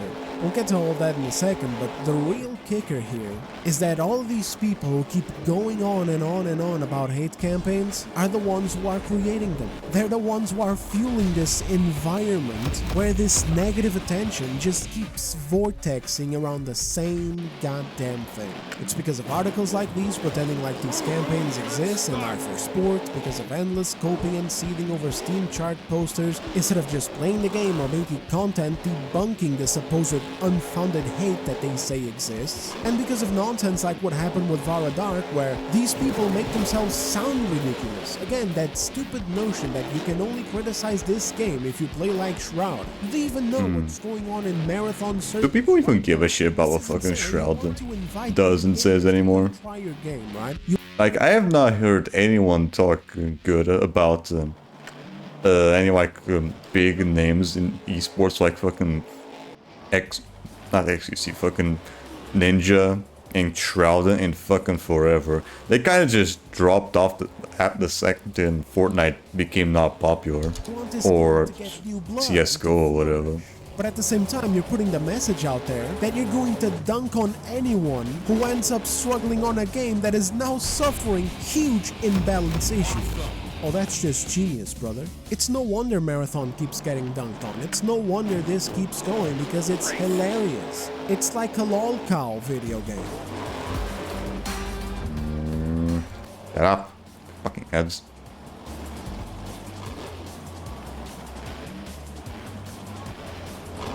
And that brings us to the closing of the video here. I honestly could Already? shut it Wait, down what? right here, but I wanted to bring up one last thing because it also involves Shroud, and I find Shroud very entertaining because of the way that he talks. You see, Shroud is really into Marathon right Yeah, there's still like a lot left. Last video I made He's on probably gonna be rambling. game, you will have seen this clip, but I'm gonna show it again to any new people who might be here today. Also, I want to hear him talk. That was super fun. This game it's got me. Marathon's got me by the balls. They have me right where they want me. They got you by the balls. So yeah, he's having a blast. Marathon Probably has the only one that's getting him by the balls. Cryo Archive, which, if you're out of the loop or you're not good with games, reminder, it's the thing Bungie told people to wait for before doing their reviews for the game. It's a high-level marathon map on steroids. He said it's the most elaborate extraction shooter map he has ever seen in a game, but that it has a problem. And that problem is that 9 to 5 grandmas and grandpas aren't going to be able to play it. This wouldn't be the first time he expressed this kind of thing. Not that long ago, Shroud also said that Arc Raiders is more of a game for dads, and Marathon is more of his jam due to its more competitive nature. So this is what Shroud likes and what Shroud wants. Now, Shroud has one thing over the hardcore Bungie bros who take zero criticism, and that is, Shroud understands that certain elements in Marathon aren't managing to gain traction and popularity. He acknowledges that the game and the new Cryo Archive can be too hardcore for a casual audience. I mean, he talks like an asshole calling people 9 to 5 grandmas and grandpas as if it was some kind of slight, even though, I mean, what the that's most people out there. Sometimes yeah, not everyone's a fucking streamer that plays all day. And grinding the same game for dozens of hours every day, unlocking all the trash in it and then getting bored. They also forget that it's incredibly cringe to be saying things like this that basically come down to meaning that if you play Marathon, then you're cool and young. You're a vibrant young man. A youthful rogue. Motherfucker, I'm fucking 25 and I'm playing a fucking 10-year-old game.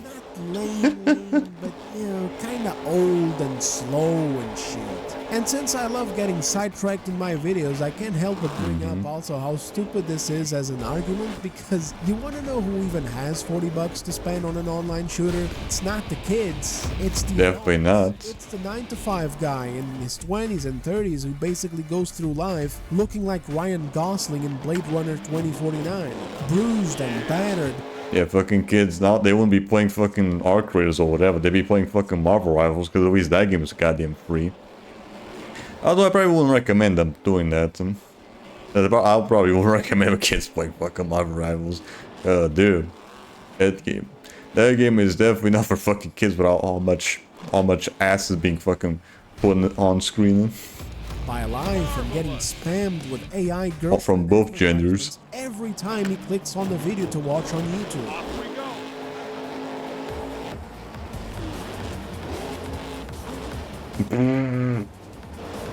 Oh my god, they pull out the Ricardo meme. Ricardo's like from 2015 as well, right? Yeah, I think so. That meme's already like 10 years old. So if you're a game company, who would you rather sell to? But anyway, I'm trying to be nice in this video, okay? So, let's get back to Shroud. Even though he says it like an asshole, he at least gets it. There's an issue here that is failing to get Marathon to hit a stride like Arc Raiders did and get a surge in new players. I mean, holy shit, Arc Raiders is continuously eating this game's lunch. It can't even be said that people are over extraction shooters because there's still a bunch of them playing Arc Raiders. They're just not here playing Marathon. It's not something I'd call a widely appealing genre, but clearly there's a draw. It's just... Yeah, it's like the modern audience really losing their shit over Expo or whatever, or as I like to call it, Expo Talks. And then no one fucking playing that damn thing right at launch. Not massive, and so these companies should stop cranking them out, especially when it's a trend that, like all trends, eventually runs out. But whatever, that's another matter. Let's get back to Marathon. The game feels like it's broken internally. Like Bungie took some really stupid turns and now they're stuck with a split game where they both want to cater to the hardcore players, but simultaneously be inclusive and cater to the casuals. I'd like to point out this one comment here. I'm covering the dude up though because ain't no need to direct anything here. It's just something I disagree with, but that kinda shows things so well. Remember, this is referring to Shroud's comment about the Cryo Archive being amazing but not fit for casuals. That's the point. They made it for the hardcore audience. God forbid they get catered to and the casuals get up in arms. Plenty of games out there for them. Ark is a big one. I like both for whatever mood I happen to be in. Here's the problem though, Johnny boy. Them numbers ain't looking too hot. And Bungie spent too much money on this thing for it to be a niche shooter just for the hardcore boys. This is why it feels Right. like a marathon. Because if you care more to the hardcore, that's not, I won't say ceiling, more like the that's too much of a high ceiling, I guess, and you're just gonna have a much lower audience to work with. It's a fundamentally broken game.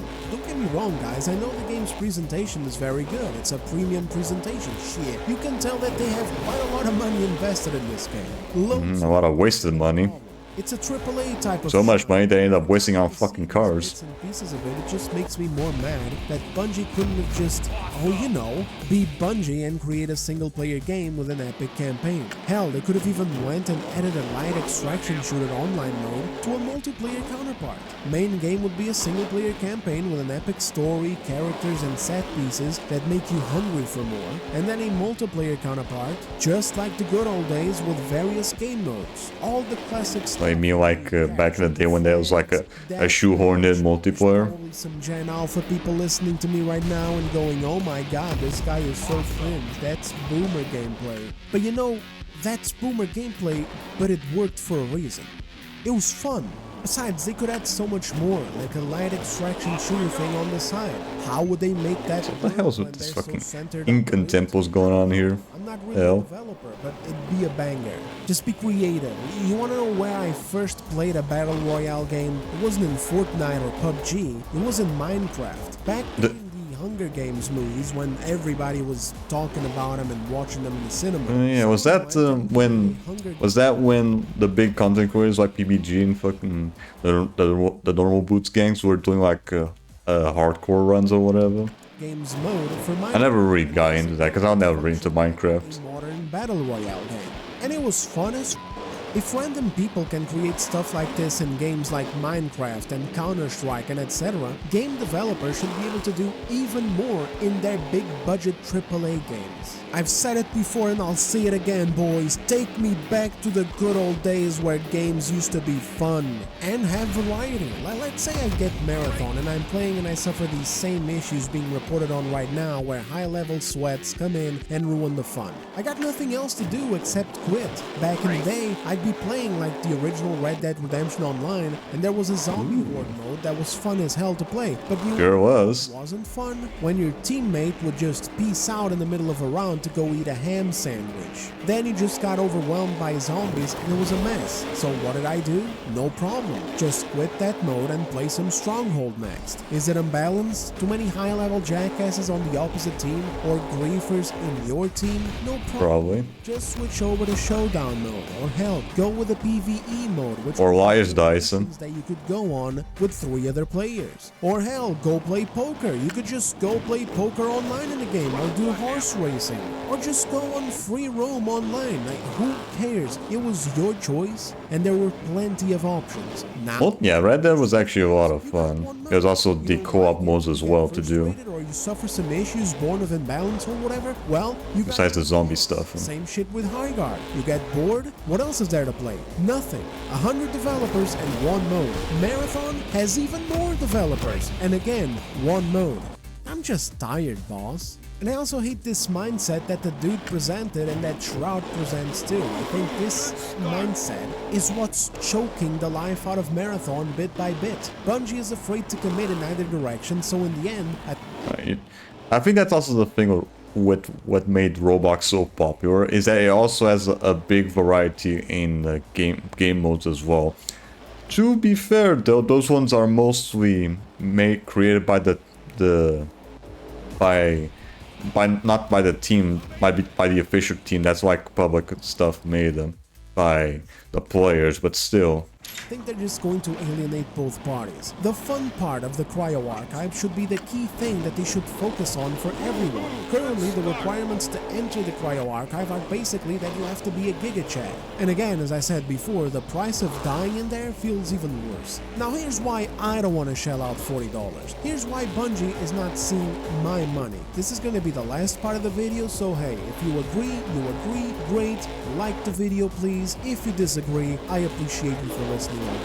If the fun part is playing the Cryo Archive, because the shit going on in it is fun and complex, if the map is amazing because it's like something that feels like a damn spaceship, atmospheric, stunning, packed with secrets, enemies, puzzles, etc., then why the f is playing it such a pain in the ass? Why is reaching the point to play it so distant for more casual gamers as well? And why is the cost to repeat it such a pain in the ass too?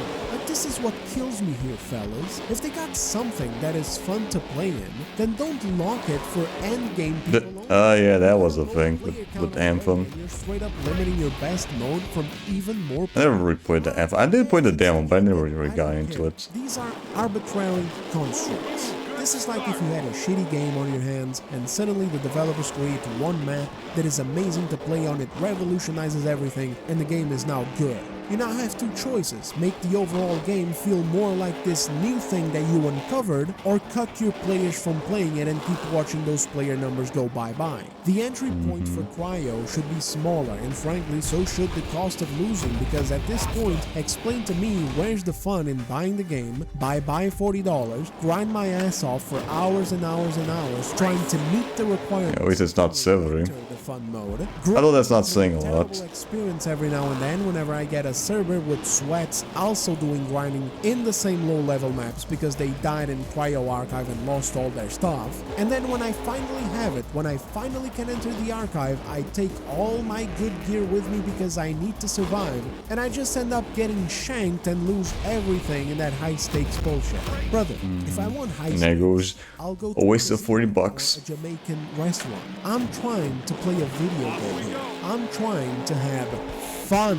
Remember that word? And all I see currently out of Marathon is Bungie making it harder for everyone to enjoy the content that they have, even when they finally seem to have put out something that seems good. It's just stupid. This whole thing can just... They can eat my entire ass.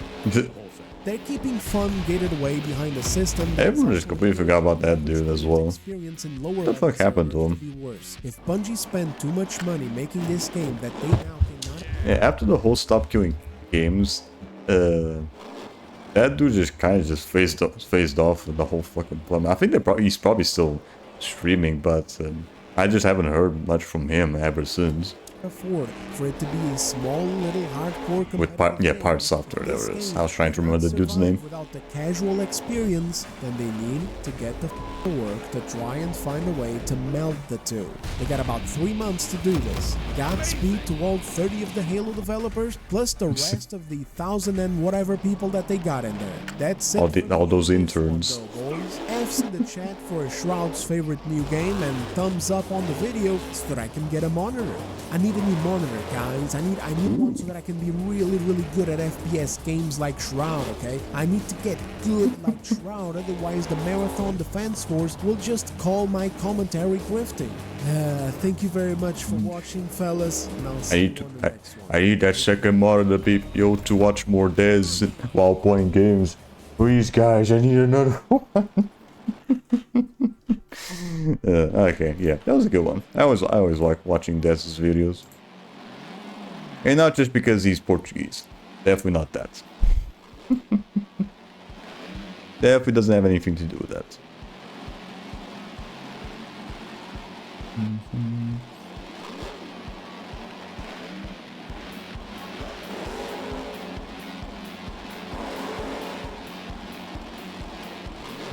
Oh fuck, let's watch him fucking Rev, because I have like a couple of his videos to watch. Hey, what's up, guys? Right, this is where I got most of my fucking news nowadays from people on YouTube. Mostly Nux, he's more into like actual politics. Rev and Hero are more like on the... well, Hero is more on the gaming side. Rev is more on what happens in general on the VTuber and general sphere on streaming. So I guess. Talking about Hassan Piker. We have talked about this man many times on this channel before for an infinite number of reasons. But what we're focusing on in this video is not only something that shows how much of a performance I hit the wrong screen. There we go. but it highlights a very disturbing trip that he's been taking in Cuba alongside oh yeah, the whole Cuba thing. activists. And what we're That completely ate him. That completely backfired. Like the same, like the trip that they did to China. There's no helping you at this point. So right now, Hassan is a part of a convoy going over to Cuba to provide humanitarian efforts. Now, during this trip, there's already been a nationwide blackout in Cuba, affecting over 99+% of its citizens. But don't worry, the dwindling amount of to pause, not do that. Okay, there we go. Yeah, there's like constant blackouts going on in Cuba right now. And the sun is just staying on a fucking 5-star hotel with a fucking generator constantly having electricity. Oh boy. Typical fucking champagne socialist taking advantage of the poor people.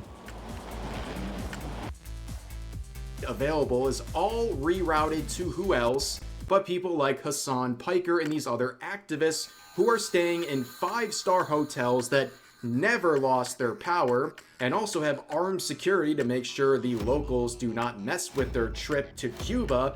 But on top of that, because of the lack of power, Cubans are literally dying in hospitals, while Hassan Piker sits in a lavish hotel and enjoys concerts performed by the same convoy he is a part of.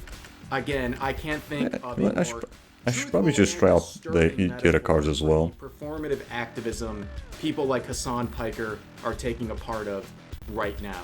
So what is this entire convoy? Well, it is called Nuestra America, and it is in part Nuestra Americana collaboration with a group called Code Pink, who is doing many great things like painting murals for Cubans that will save clearly countless lives. Sure.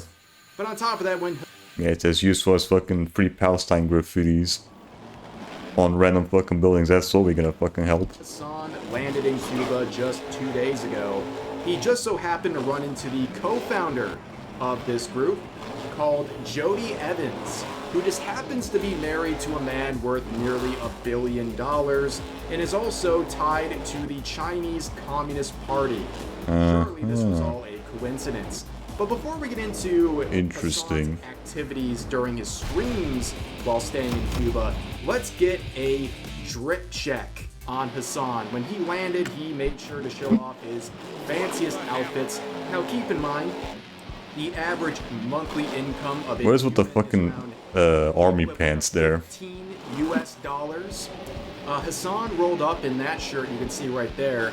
This button down alone costing around $690 US, which $690. family of 4 in Cuba for $690, nice. Full year. What about his glasses? His glasses alone costing around $1,400 US, which would take around 9 years for the average Cuban to afford. Now, this is why do you need that many? Why do you need that expensive fucking glasses, dude? Goddamn. We all know that he is very performative, but once he actually launched his streams, of course, complaining about the connectivity issues, you can see, even when he went live, things were not going well. It was a PowerPoint presentation. It was glitching. He has to deal with the poor Cuban / McDonald's Wi-Fi. Complain some more. In fact, he began by racially profiling Cubans. Fuck bastard. Not in Miami? Oh, dude, it's the reversal. Actually, literally, like, the exact opposite. Like, all the good Cubans stayed here. Most of the socialist internet go through. That are crazy is, like, flew up there. I swear to God. I had a really funny experience. It's like, if you get in the car, we get in the Uber last night. March, remember? Always leave a fucking socialist libtard to be racist out of nowhere. And I was like, March, don't say anything. Always leave the fucking libtards to be the most racist motherfuckers out there. In the car was a Miami Cuban. I was like, don't. Like, I literally went, don't say anything. And then I just asked him. I was like, where are you from? And he's like, oh, Cuba. And I was like, okay. He said, Donald Trump needs to finish the job. That's what he said. That was the first time. And this is like, I guess this was March's first real interaction with like a Miami Cuban. Yeah, feel free to explain to me how this is anything short of racial profiling. Hassan Piker here, in his very progressive nature, is looking at Cubans and he's saying, here's what makes a Cuban good, and here's what makes a Cuban bad. In Hassan's eyes, if you stay with the regime and you remain in Cuba, you're one of the good ones. But if you leave, and especially if you go to the United States and support, let's say, Donald Trump or anything that Hassan does not like or agree with politically, you're one of the bad ones. Bad Cuban. That is an insane thing for anyone to say, but it's insane. It's a son. What do you expect? He's literally sitting in Cuba. Dude has said worse on streamer. 5-star hotel, and people were very quick to point out how insane this is. As someone who knows liberal and progressive Cubans who have escaped, this stuff makes my blood boil. The U.S.'s sanctions must end, but what right does Hassan have to pass judgments on an entire ethnicity to which he doesn't belong? Why do y'all let him say this? Well, because he is on the right side of history according to many people, and he can say whatever he wants. Hassan separating ethnicities into pools of good versus bad is something he's been doing. He's the good old golden boy of Twitch. He decides who is acceptable and who is not, especially when it comes to other ethnicities. He's been doing this for a very long time, but now it's in people's faces and they're saying, whoa, wait a minute, that's insane. But the reality is he's been doing this for a very long time. Now, of course, Hassan overstaying his welcome really ties into the entire trip, right? He's staying in 5-star luxury hotels. But here's an example of other missions that have gone to Cuba, where the team is sleeping on the floor, or in community centers, or they're doing some sort of a co-op living in... Right, and that's not staying in a fucking hotel. Natural-born Cubans and citizens. So what does Hassan do? Well, of course, he stays in a 5-star hotel. And of course, he's being challenged on this, and I think rightfully so. Even his own audience is saying, hey, Hassan, what's up with this? Why are you staying in 5-star luxury hotels while you're doing this? But Hassan immediately blames America, because of course he did. And he says... I'm surprised he didn't blame Asmongold for it, too. It's illegal for Americans to stay wherever they want when they're in Cuba. But listen to his words, because what Hassan is telling you right now is an outright lie. I was saying, tourism is the lifeline for the Cuban economy as it stands currently. The government has very limited resources, and the American government makes it illegal for Americans to stay wherever they want when they're in Cuba. They have to stay... Well, that's a straight up fucking lie. 5-star hotels. I mean, what I expect is a fucking propagandist. I'm telling you all this because, like, even 5-star hotels are not, like, you know, they're... It's illegal to stay in a 5-star hotel, as you really is an American staying in a 5-star hotel. If it's illegal, then my guy, what the fuck are you doing streaming doing it? It's not like... You're either fucking lying or an absolute fucking retard. But regardless, in comparison to the situation on the island, it's prosperity pretty much. And you're either lying through your teeth or you're a fucking retard that's fucking filming yourself committing a crime, huh? Experiencing that dichotomy is like definitely, you know, definitely. I mean, if I were to ever, I mean not ever, but like I hope to come back, and when I do, I'll probably not abide by the American restrictions. So yeah, to clarify here, Hassan is saying it's all the American government's fault, and he doesn't really care, right? He's just gonna do what he wants to do in Cuba, stay where he wants to stay, because he's just gonna do and stay in Cuba. America's at fault here, no big deal. Just stay in there, don't even think of returning to America. Notice there is a community note, and once again, say what you want about Elon Musk, but his purchase of Twitter, now X, and the revamping of the community note system is one of the best things that's ever happened to this platform, because it provides critical context in moments like this. You can see the note. It says, U.S. sanctions on Cuba restrict U.S. citizens from lodging in accommodation owned by the Cuban government or connected figures. There are no limits on the quality. the U.S. government lists prohibited lodgings. And wouldn't you know, thanks to the public messages by the related convoys, we know that the hotel that Hassan is staying at, or almost certainly is staying at, is listed in this prohibited accommodations list that is provided by the United States Department of State. Okay, this is not a game, this is not a joke. This is a very serious thing.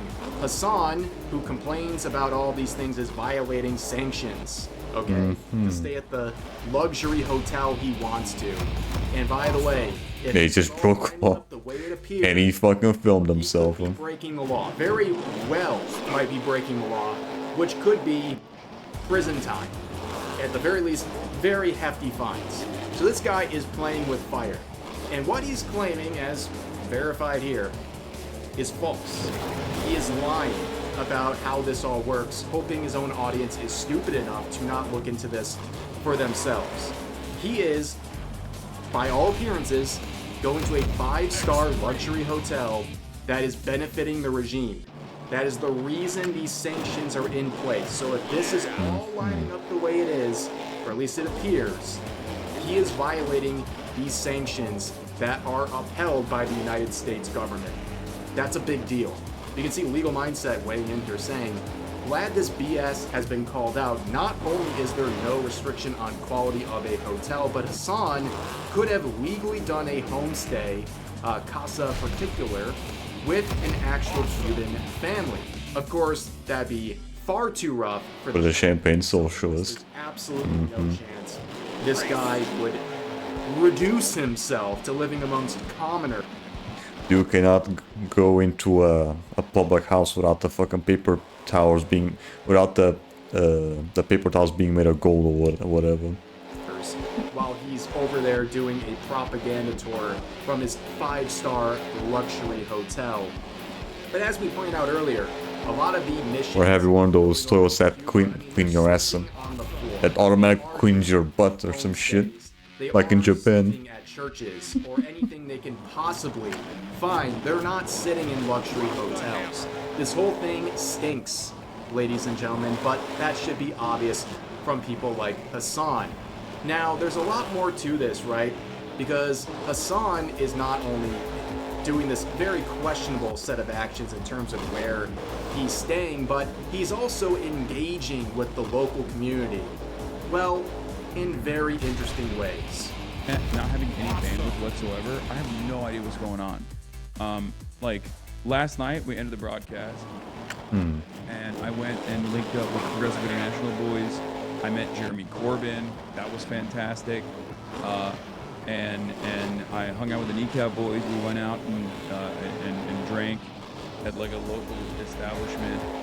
And we have been, we've just been living La Vida Loca, honestly. We've just been living life, living large. And, just peppering people with just wads of cash for the most part. Hopes that, there's like a little bit of economic respite for each individual Cuban that we encounter. I can't even begin to tell you how hilarious this clip is for so many reasons.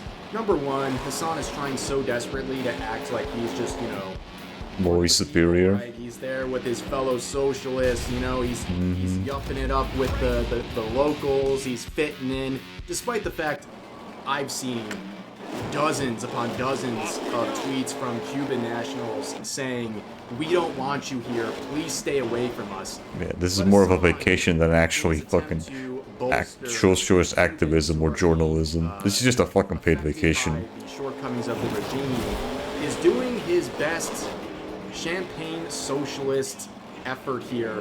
He's trying to fix the shortcomings of socialism by throwing money at them, by literally throwing the fruits of capitalism at them, right? What the fuck is that fit? Ventures, Dude has the worst fucking fashion sense ever. Capitalism. He's throwing it at these locals who are living under socialism to provide them a little... Dude's looking like fucking a parody Ace Ventura. Bit of relief. The irony is... You're looking like the porn version of Ace Ventura. I cannot believe anyone with level of sentience would take this guy seriously, given how hypocritical and just almost parody level his behavior is in Cuba, and generally, for that matter. But you also noticed during that clip, he mentioned the fact that he was hanging out with the boys from Kneecap, which is a band over here that was performing some classic messages during their concert over the last day or so, you know, spreading the message of Free Cuba, F Trump, and F Netanyahu. Of course. Apparently Irish rappers. And after listening to this clip, hey, what the hell does Israel have to do with Cuba? It's like an auditory torture. Like, I'm pretty sure the people over at Guantanamo are taking notes. They're going to be playing this music during their interrogations because it's just really that insufferable. Worse than waterboarding.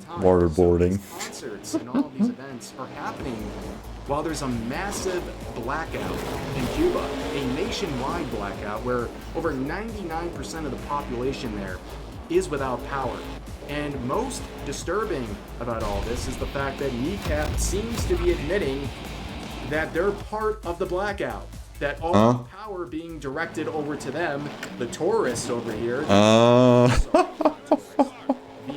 people involved in the humanitarian... All the lights that they were using the concert that caused the blackouts. Oh my fucking god. ...efforts, it seems to be causing or contributing to the blackout. And the remaining power seems to be with the convoy over here. And oh my fucking god. Very, very disturbing because part of the blackout has affected many hospitals. And what do you think happens when hospitals are without power? People die. People pass away. As pointed out here by one of the people on the ground over at Cuba. They say a friend in Cuba just notified me that every single patient... So, blame the Irish on this one. ...ventilators passed away tonight.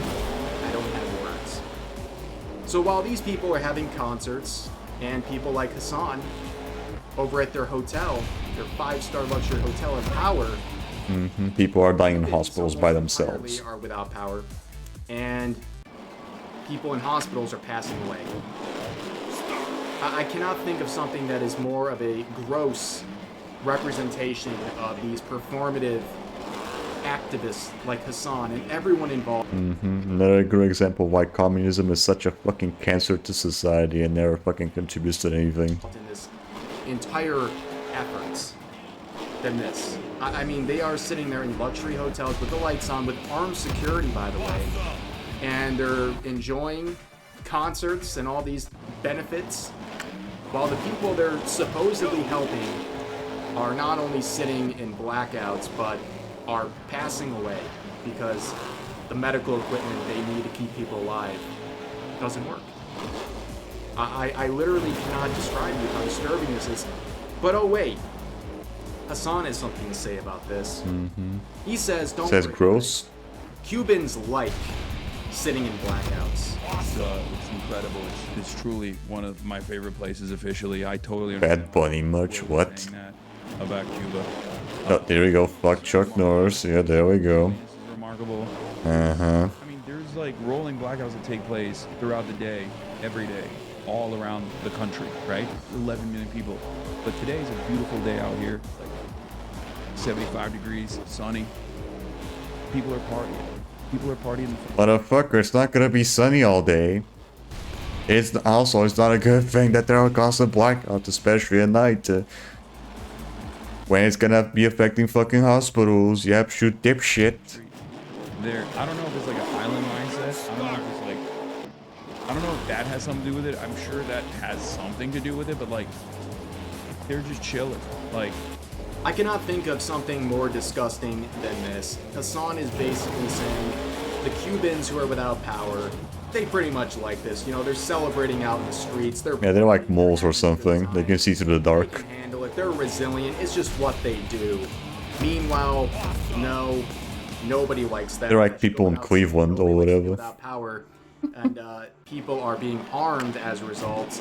But the only person or group of people who's not suffering is Hassan and his convoy, who are enjoying electricity, they're enjoying entertainment, and they're all doing it from the lap of luxury provided by the Cuban government, the regime that is causing all this suffering, the reason they're there for these humanitarian efforts, and the reason why there's massive blackouts. And it's just absolutely insane that people take this guy seriously. But you know what? It could get worse. Not only is he being exposed for what he really is and what all these sorts of... I mean, we already know that he's a piece of shit. There's now some... There's no surprise there. That Cuba is preparing for a potential set of military action by the United States. And Hassan already is technically in some hot water because of his stay, right? If everything's lining up the way it looks, he might not be allowed to come back in a just world, you know? If they were that would be nice. Trying to do Let anything him let the fucking prick stay there. He might have a hard time even coming back. But what if something happened and Hassan is still in Cuba? How is that going to fare for him? Do you think in a moment of crisis, a national crisis or military action or anything like that, do you think the locals, or the government for that matter, is going to have an easy time dealing with people like Hassan and his convoy? What's going to happen to them? Well, all I know is I wouldn't want to be them during times like that, or really times like now, where there is clearly... I mean, I wouldn't want to be like Hassan, period.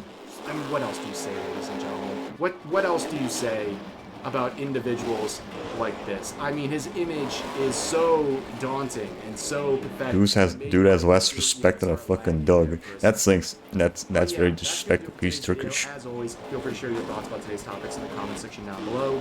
Hope you guys enjoyed the video, and I'll see you. Those guys fucking hate dogs. Yeah, I don't know. Not very surprised. It's fucking Hassan. Bum ass motherfucker being a bum ass motherfucker. Yeah, not surprising there.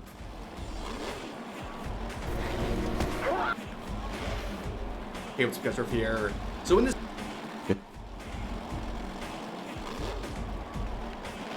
Come on, dude. The hell. Here.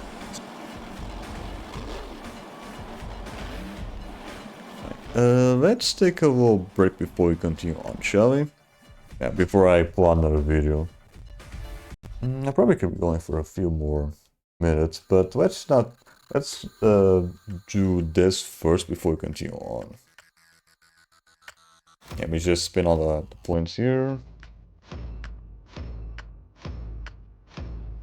Yeah,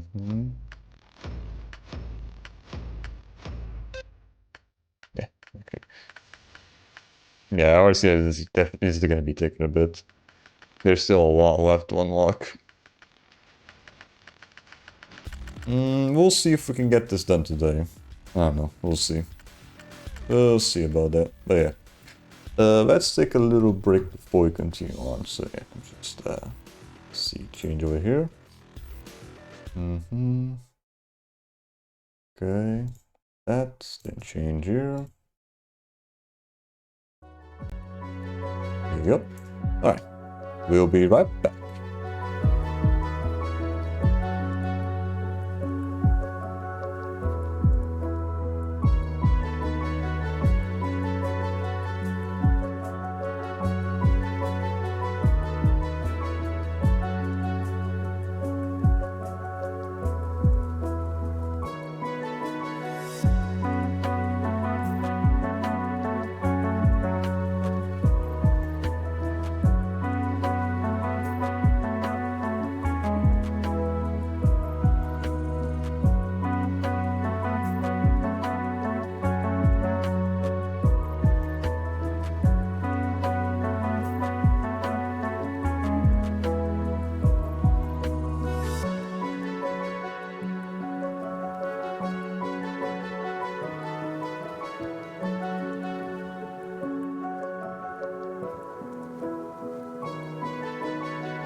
Na Amazon encontra os produtos mais valorizados a preços de encantar.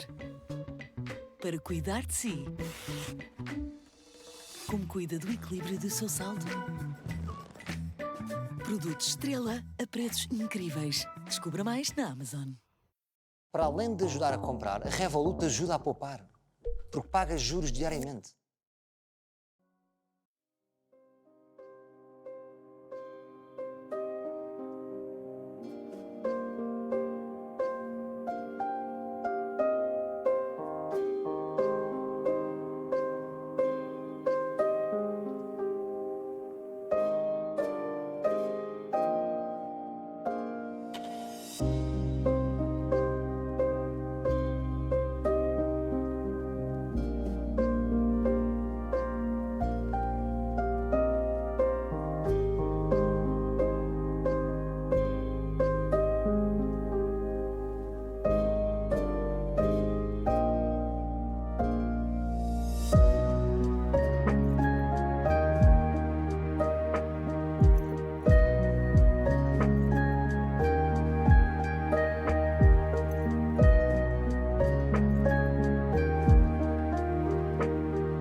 And we are back. Now, let me just change over here. Alright. Where were we? We were just about to continue on here. Now support the video here. Okay.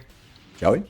Hey, what's up guys, Ruff here. So in this video, I'm going to be talking about the current state of Crimson Desert a few days after its official release. Now this game got off to a hot start, but it found some trouble thanks to very negative reviews provided by games journalists and a bunch of scrutiny provided by the usual suspects on social media. However, as the days have passed on since its official release, this game has actually attracted more and more concurrent player counts and more positive reviews because people are finding out the truth. This open-world action-adventure game that features no woke nonsense is actually very appealing to people once they give it a chance. However, on release, games journalists and activists on social media came out with a slew of incoherent complaints about this game, including complaints about a lack of diversity in the game. Of course. The shocking part. It actually worked for a bit. At one point, this game was at a 50-50. Yeah, because there weren't a lot of people actually talking about the game properly. Actually tried out this game instead of listening to journalists. They pulled out the fucking Black Myth Wukong shit where they didn't have enough diversity or whatever. Mostly positive set of reviews for this game, much to the dismay of woke journalists who are crashing out on social media now that this game has turned things around, including people like this, saying the loser gamer chuds are celebrating this as an anti-woke victory, and it's making them very, very upset. So what's going on with Crimson Desert? Wait, Liptard, shut up. Release again. This is an open world Wait, Liptard. game, and of course, it had a great level of success. I'm surprised that there's still games being released to the fucking Xbox Series S as well. Concurrent players, which that's like that thing is fucking struggling to play games nowadays. However, almost immediately, this game was bombarded with negative reviews from reviewers such as IGN, who gave this a 6 out of 10 rating, basically saying it's very underwhelming and boring. Now that's very rich coming from IGN, who once gave Dustborn and Concord 7s individually, and even Smash GT there. the Veilguard a 9. So any sort of rating coming from IGN, especially a 6, means absolutely nothing, but it did seem to have an impact on whether or not some people are willing to give this game a shot in the first place. Let's move on to some other reviews. This one coming from Jason Schreier. Yeah, he's protected. You know, for facing valid criticism over the years, and eventually moved on to the echo chamber known as Blue Sky. He left a review for Crimson Desert, calling it boring and soulless, and that he didn't. Everyone's fucking calling Blue Sky an echo chamber, and it sure is. This game feels like it was designed. I don't spend too much time in there, but yeah, I did see it. Content. Now, of course, nobody likes a consumer who will simply buy whatever slop comes their way because that's just what they feel like doing, and they just want to buy something no matter what the quality or what the messaging is for a particular product. But yeah, at the end of the day, people are consuming content. These are video games. It is content that you are consuming. So just calling it something that people wanted to consume as a form of content is not really a valid criticism unless you provide some sort of rationale as to why that is a bad thing in this case. But then again, just like with IGN, you think about who is sharing this message, and journalists like and you don't give too much attention to it. Immune to predicting the success of a game. This is the same guy who looked at the initial launch of Dragon Age the Veilguard and saw 58,000 concurrent players on the first day of release and said, go woke, go top the charts. And of course, we know that Dragon Age the Veilguard completely ripped BioWare apart and was a massive failure.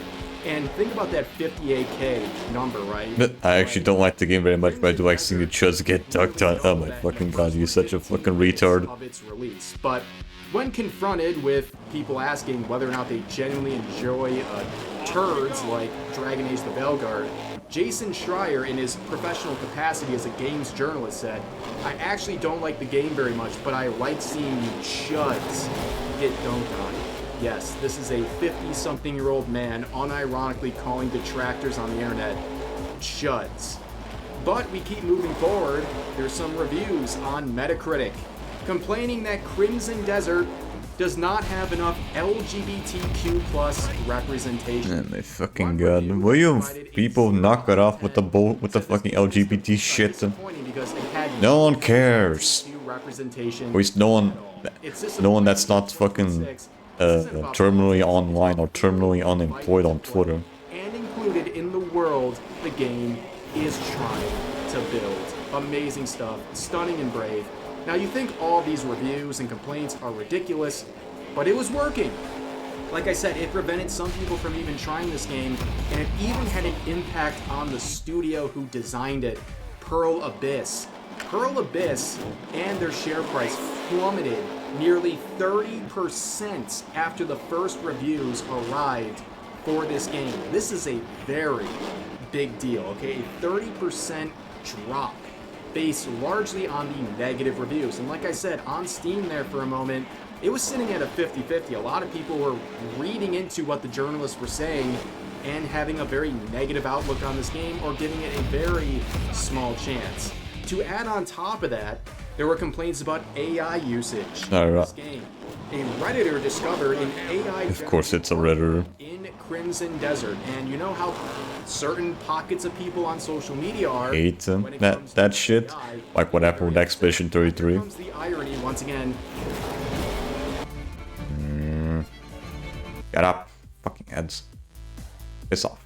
Source, one of the journalists reporting on this is IGN, who complained about the AI-generated art assets contained in Crimson Desert, while of course using Sprout Social, which is an AI tool. They literally made this article using AI tools in order to complain about AI-generated art assets. The irony is palpable. Oh my god. However, some people These people are so fucking fake, it's crazy. social media saying that they're refunding this game immediately, despite the fact that Crimson Desert came out and addressed this immediately and removed any sort of AI-generated art in the game. But then again, who's the source? Look at the person making this complaint. a game dev for Intergalactic. Yes, this Intergalactic that has a brutal like to dislike ratio for the official trailer on YouTube, and that is the like 2/3 of it is just this like holy shit. Behavior coming from a game dev who is immediately pitting themselves against Crimson Desert. Meanwhile, they should be worrying about what's going on in their own backyard as opposed to what's going on at other studios. But of course, self-awareness is not really in the making of these sorts of game devs or anyone who'd be working on Intergalactic for that matter. But it's not just or people that have colored hair. Social media users as well. Never trust those fuckers. Sort of sentiment from some users saying, is this game actually going to be good, or is this going to be another Wukong situation? Another Wukong situation. The rewriting of history when it comes to Black Myth Wukong was a good game. What the fuck are you talking about, my guy? This is a single-player game that released nearly 2 years ago, and it's still sitting at 4,200 in-game players with a 96% positive rating. Okay, this was a triumph. Peaked at over 2 million concurrent players. This was a massive success, but now it's being considered a game that's overhyped. Like, this is crazy. And you can see right here, on the same vein of these reviews being very misleading, Crimson Desert has around just shy of an 80 Metascore from the not bad, though. But compare that to Black Myth Wukong, that had an 81. And also Stellar Blade, that also had an 81. So like, I need to get both Stellar Blade and Black Myth Wukong still. It sucks that again, it might be one of those games where I might take a bit to get to. I would love to have them to my collection. But of course, I think there was a big issue with the influence of journalists and people having a very short fuse and tolerance for this game. In fact, there was a large number of players quitting Crimson Desert and even getting refunds because the first puzzle in the game was too hard. Yes, people were giving up that fast, and I think a lot of it is because of a it's the point of the game where all the tourists can't pass through. Journalists, game devs, and social media users who said this game is garbage. Yeah, it's all that one puzzle is the one thing stopping all the fucking game devs and people that struggle with the Cuphead tutorial can't fucking pass them. And when they saw the first obstacle in their way, they immediately quit because they already wanted to quit on it in many sorts of ways. We also had people like this trying to take an early victory lap the day or so after its release, tagging content creators like Smash, JT, Very Dark, and Top GA here, saying, can you explain this discrepancy, referring to the reviews on SteamDB for Marathon versus Crimson Desert, saying, I thought Crimson Desert was going to be the game to own the lids or something, and somehow it's getting worse reviews than Marathon. Well, that was a big mistake. Well, that was just small. That was short term. Here because, well, things would turn around quickly. As you can see, it went from a 50-50 rating to well over 70 in just the last 24 hours or so, completely turning things around. In fact, it got close to 80% at one point.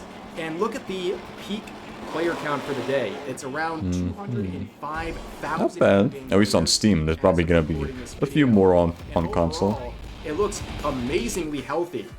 The peak concurrent count is actually increased the last couple of days, reaching the all-time peak several days after its release. It's actually improving over time because people are coming out and giving this game a chance in spite of everything games journalists and activists on social media are trying to say about this game.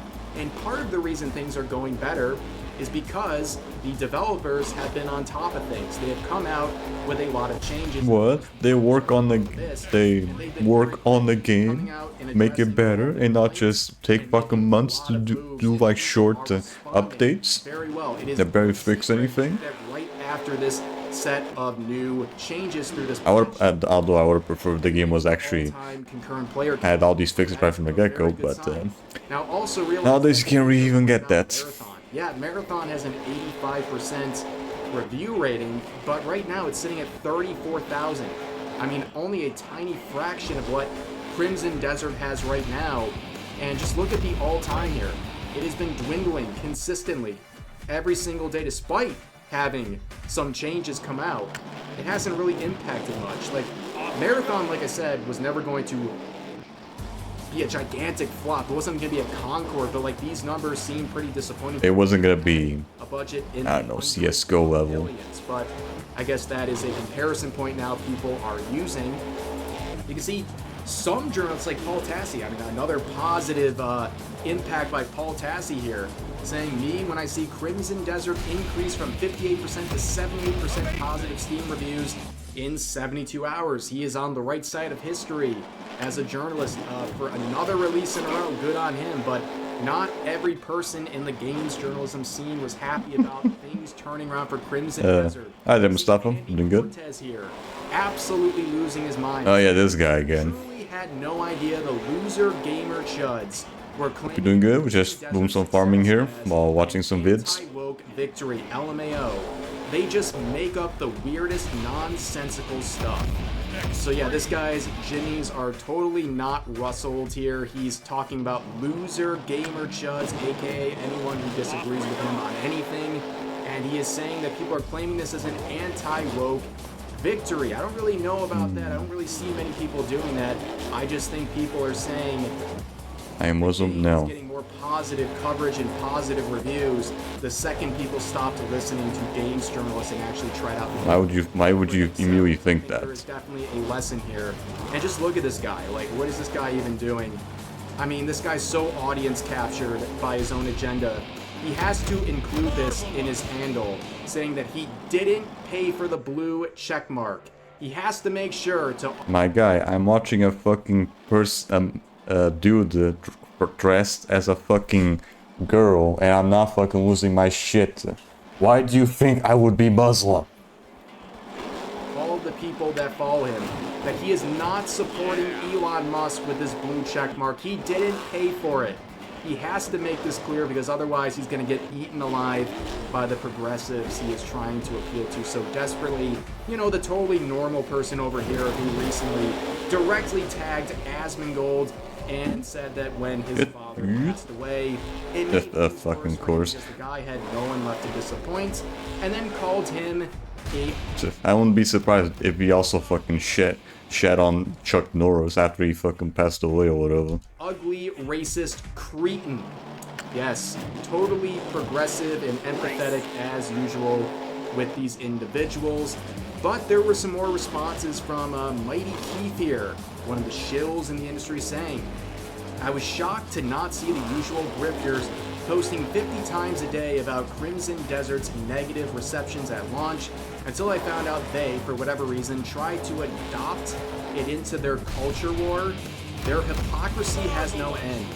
Had this been a game they thought clashed with their ideals in any way, you would see headlines like Crimson Desert a failure, everyone hates Crimson Desert. Hey, hold on.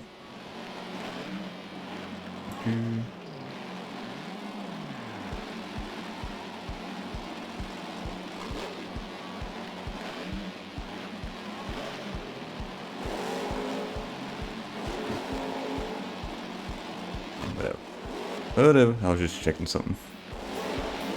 And other hyperbolic rhetoric. I think the lady doth protest too much. I think Mighty Keith here is projecting, because if this game was presented, as they're trying to claim, as some anti-woke triumph, these people would be dancing in the streets if it was failing, okay? But because this game turned things around, in spite of what journalists were trying to do to it for days, all of a sudden now they're seething and coping about it, trying to say that people would have not talked about its failure because it's some sort of agenda push here. I don't really understand. I think this game is just a regular game. I don't think there's really an agenda here at all. I think it just came out and gave people an enjoyable experience without any woke nonsense. That's kind of like what the standard is supposed to be, and now it's succeeding because people are enjoying the content and ignoring what a bunch of whiny crybabies like Andy Cortez have to say about it. Like, nobody actually cares what this guy has to say. And now that his little victory he thought he had, and journalists thought they had, with the tough starts, or at least the not perfect start for Chris. What do you mean second time? Okay, bye. Don't fucking come back, bitch.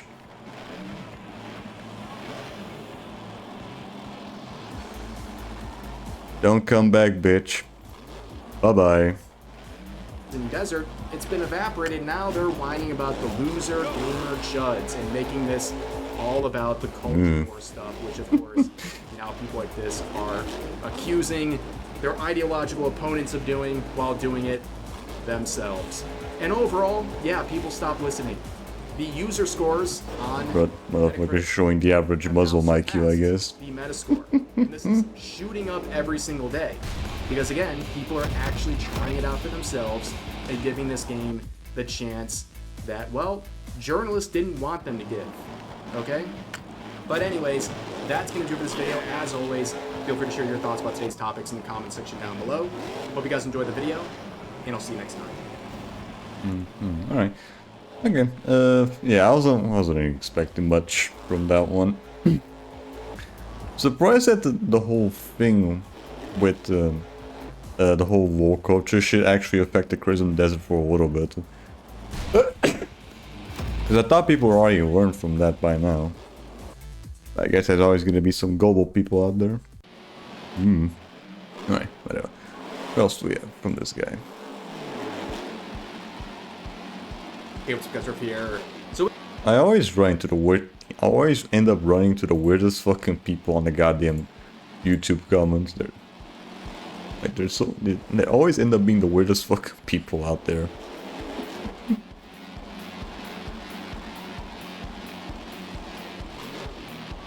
Right, here we go. Hey, what's up guys, here. Ooh, more sun. In this video, I'm going to be going over the current situation involving Hassan Piker and the massive backlash he is facing thanks to his disastrous trip to Cuba.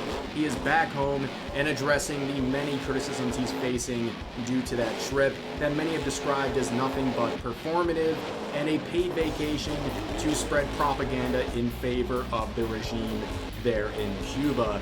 He is currently crashing out on both Twitter and Twitch, trying to address criticisms like his literal peppering of cash at locals in his attempt to solve their financial woes, as well as criticism. Wait, didn't also call a Cuban grossing? And having a vacation and not even accomplishing anything during his time at this humanitarian efforts. Now, for those who don't, or vacation, as how most people would just call it. Five-star hotels, enjoying many luxuries while the Cuban population was experiencing massive blackouts. Hospitals were no longer able to use their equipment. Many passed away as a result, but don't worry, these hotels and other venues enjoyed by people like Hassan Piker had full electricity and full power during his time there. Hassan tried to paint himself as some revolutionary. He even pulled out the One Piece and character in his the One Piece art there. This. Thinking he's doing some sort of a good, but this is what it actually looks like. A man in the lab. Yeah, I've seen that image before. It's still pretty funny. From a safe distance as he literally throws wads of cash at these struggling Cubans who are under a system of socialism that Hassan tries to promote endlessly. All that's missing is the fucking communist flag on the other side with Hassan. Now, one of those things that he's being criticized for that I've mentioned multiple times now is the fact that he literally peppered Cubans with wads of cash. In his return stream, he has explained a little bit more about his mentality behind that set of actions. I didn't. I went to just a couple different like bars. The first night I went to a bar with the Kneecap Boys. It was awesome. I had a great time there. We just dumped a lot of cash to the best of our ability on everyday Cubans. But just fucking shower. You know, it was. There's a lot of fucking cannons. Just shoot them in the face with cash. Cash bolts. Regular restaurants that were operating. Like the fucking sweater. Those guns that shoot out sweaters or t-shirts. You know, they were just like real regular. Just fucking shoot at them point blank range in their face. Nothing more poetic than Hassan Piker, the champagne socialist, peppering victims of socialism. The people who are suffering from the failures of socialism with the product of capitalism. The money he has earned through capitalism, he is literally peppering them with physically to try to solve their woes under a system he is trying to promote that is taking place in Cuba. I mean, it's absolutely pathetic. But yeah, he has shown off the wads of cash. He even said that the TSA agent who was inspecting it was a fan of his. And just goes to show you how performative and ridiculous this man is. He is a walking meme. He's like one of the fakest fucking people out there. By giving them American cash. I think I've heard this one before.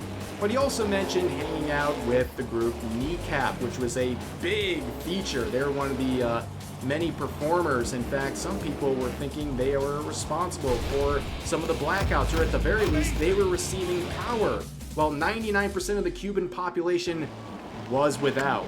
And of course, as people dig into these individuals behind Kneecap, they are just an absolutely goofy set of individuals who, you know, I guess get a lot of attention for saying things like F Trump and F the United States and all that sort of stuff. All Free Palestine or whatever. But they're getting noted on social media. I wouldn't be surprised if they also said death to the IDF or some bullshit like that.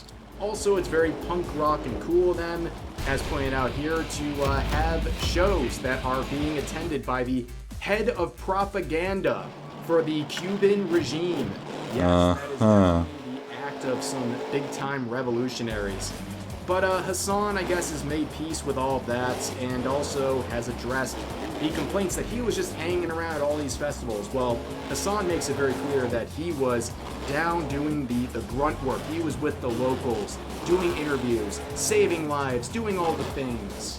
Basically, I spent every moment just conducting interviews, like talking to regular Cubans, talking to people that are you know, doing incredible work, and investigating like how this complex system of restrictions has actually harmed Cuban production every step of the way.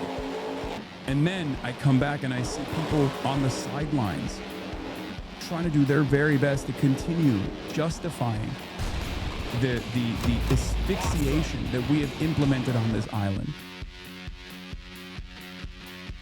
The people died because you morons threw a giant party and sucked up all the electricity. These are fucking Cubans, man. These are everyday Cubans having a great time on a free concert that was thrown together.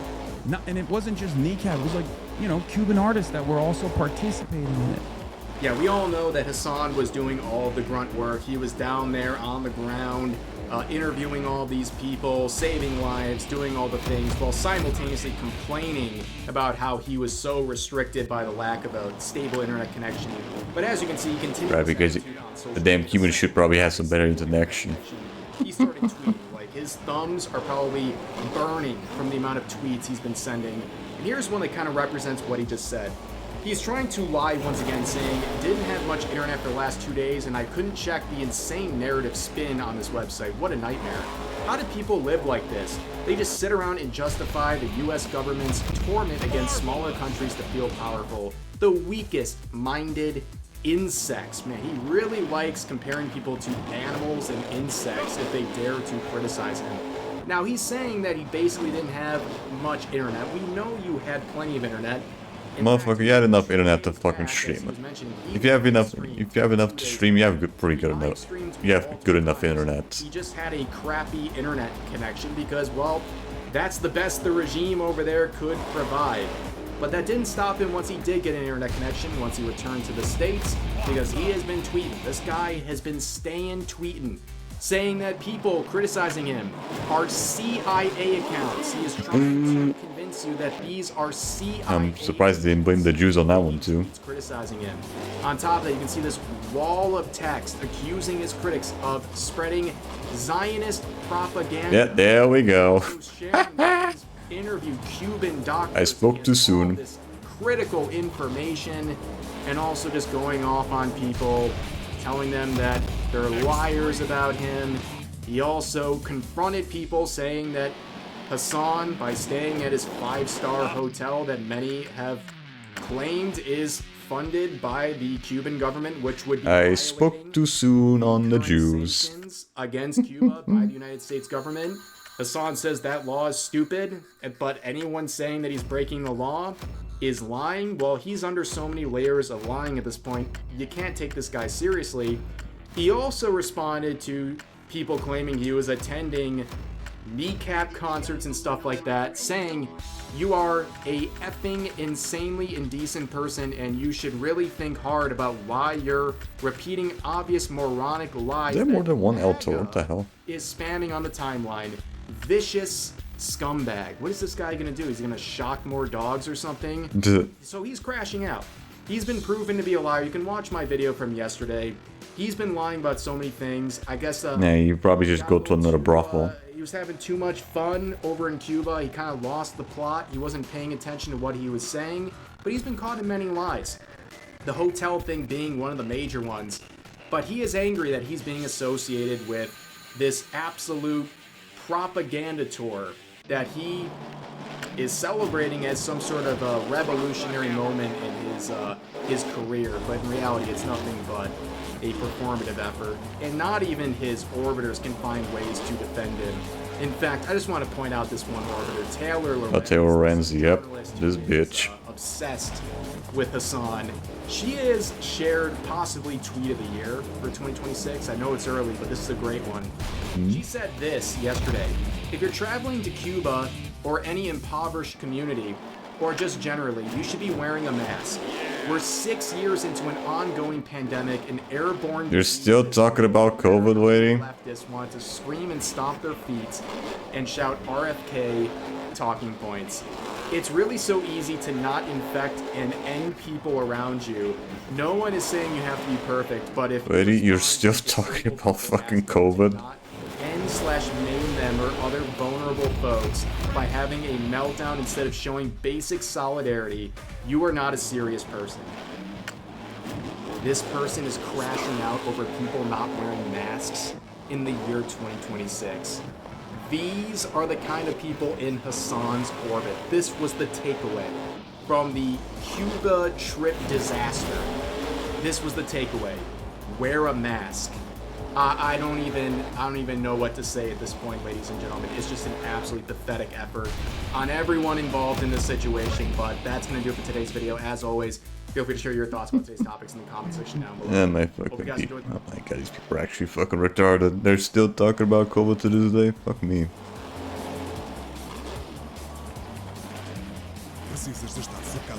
Stop. Get up, come on. Come on. What else do we have here?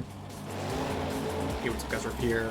So it's with a heavy heart that I share today's video, knowing that myself and many of the content I was just talking about Chuck Norris. Enjoy as well are absolutely cooked. We're finished. Stick a fork in us. We are done.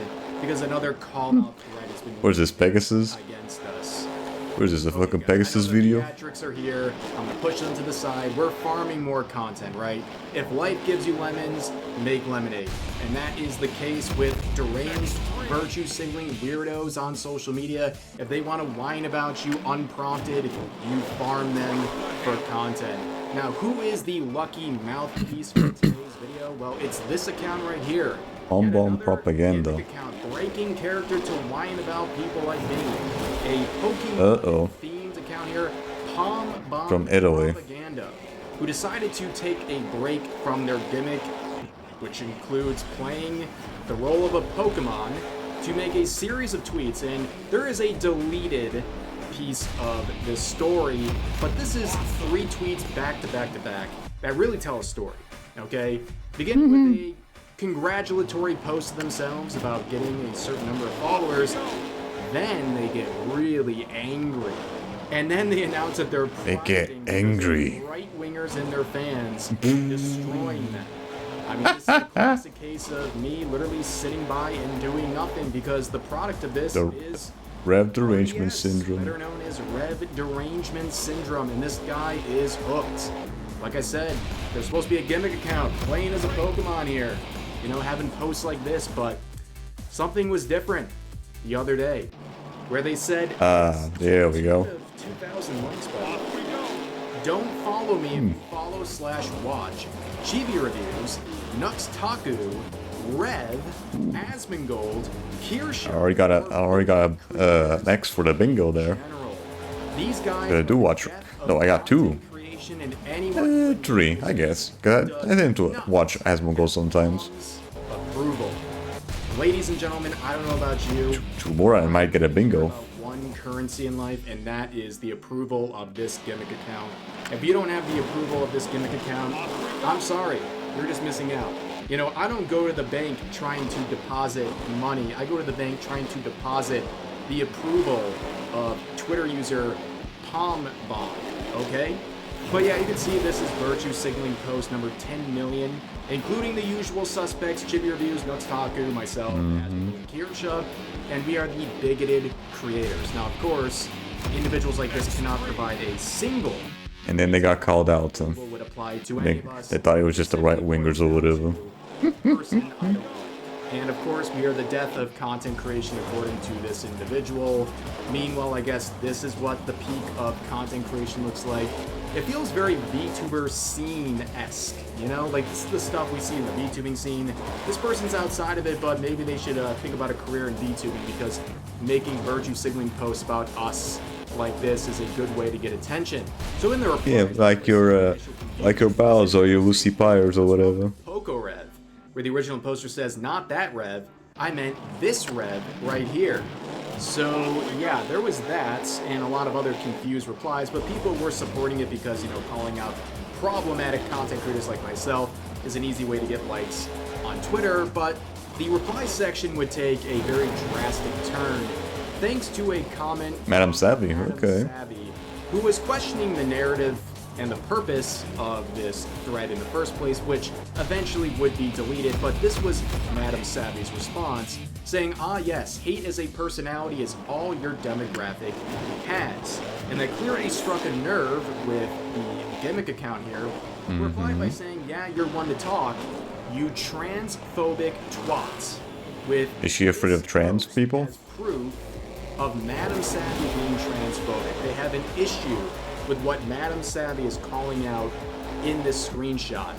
And it has to do with egg cracking, which I'll explain in just a minute. But Madam Savvy would quote that reply, saying, this account supports grooming. Very cool. He specifically uses this example, taking issue with what I said. That graphic was posted by a very ill person who plays Pokemon to crack eggs. That graphic encourages people to push femboys to become trans, aka crack eggs as in feminine cut off testicles. Is that what it is? Trans, and it's okay to push them. That was the quote that Madam Savvy was calling out, calling it disgusting, and saying it relates to this whole egg cracking culture, which, as she stated, has to do with adults primarily approaching confused children and trying to convince them to become trans. And Madam Savvy, like many others... Again, grooming. Shut up. Yeah, my fucking god, seriously.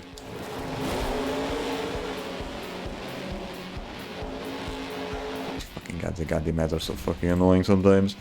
I can't fucking, some of them I can't even skip them. Grooming. And she concludes her statement by saying, this account willingly wants to groom, which is why it's in the Pokemon fandom. So, yeah, this was the situation she was calling out, but the gimmick account said that reaction was transphobia. Apparently it's transphobia to not want adults to confuse children in that sort of manner. Yeah, that didn't go very well. And things would change very quickly. And they privated that account afterwards. But this gimmick account would then lock replies to prevent anyone else from chiming in on that situation, saying... And then he just crashed out. And all of you. This is a classic example of someone picking a fight, getting outed for some pretty concerning reactions to backlash, and then locking the replies and eventually deleting the entire thing. Basically, people like me... So typical Twitter user. Ended up winning by literally doing nothing. It's pretty impressive. But during the midst of all this chaos, before everything was truly deleted, they made this tweet saying, "Palm very angry right now." No one cares, Palm. It's like an instinctual response. Put on the shock car and let us son do the work for you. They go back to their gimmick, and people are like, "What happened?" And they say, hashtag, "they found me." And other people were asking, "Oh, what, the grifters?" And they explain, the original poster, that these are people who became Nazis on Twitter because they can make money off it. So again, we have the situation where they make a pull-out post unprompted about people like me. Then Madame Savvy challenges that, and the person responds by calling Madame Savvy a transphobe for having an issue with egg-cracking culture, and now they're blaming this whole situation and all the backlash on, I guess, Nazis on Twitter. It's such a ridiculous cop-out. Like, anyone paying attention to how this all went down knows what actually happened, but they continue on when prompted with this response saying, "The grifters found you?" And they say, "Mm-hmm." And they go even further. Oh boy. The Asmongold bootlickers. The bootlickers. I mean, we're adding in the Asmongold derangement syndrome is at it again. Thanks to the original post, but I mean, come on. Like, we're going down, me and Asmongold. It's over, ladies and gentlemen. This is the foolproof thread. But this one's particularly... Me, my gang, I want to Asmongold. include a part about Asmongold here. Because he literally did nothing. He didn't even lift a finger. He never talked about this. He didn't even engage. His fans didn't engage. No one engaged under the name of Asmongold. They just shoot themselves in the foot. Is blaming Asmongold and the bootlickers for finding it. It's an amazing set of mental gymnastics. They created an entire little like play-by-play of how this actually went down in their mind, despite the fact that reality just went very differently. But you can see people pointing out in the replies, "Grown man acting like a Pokemon."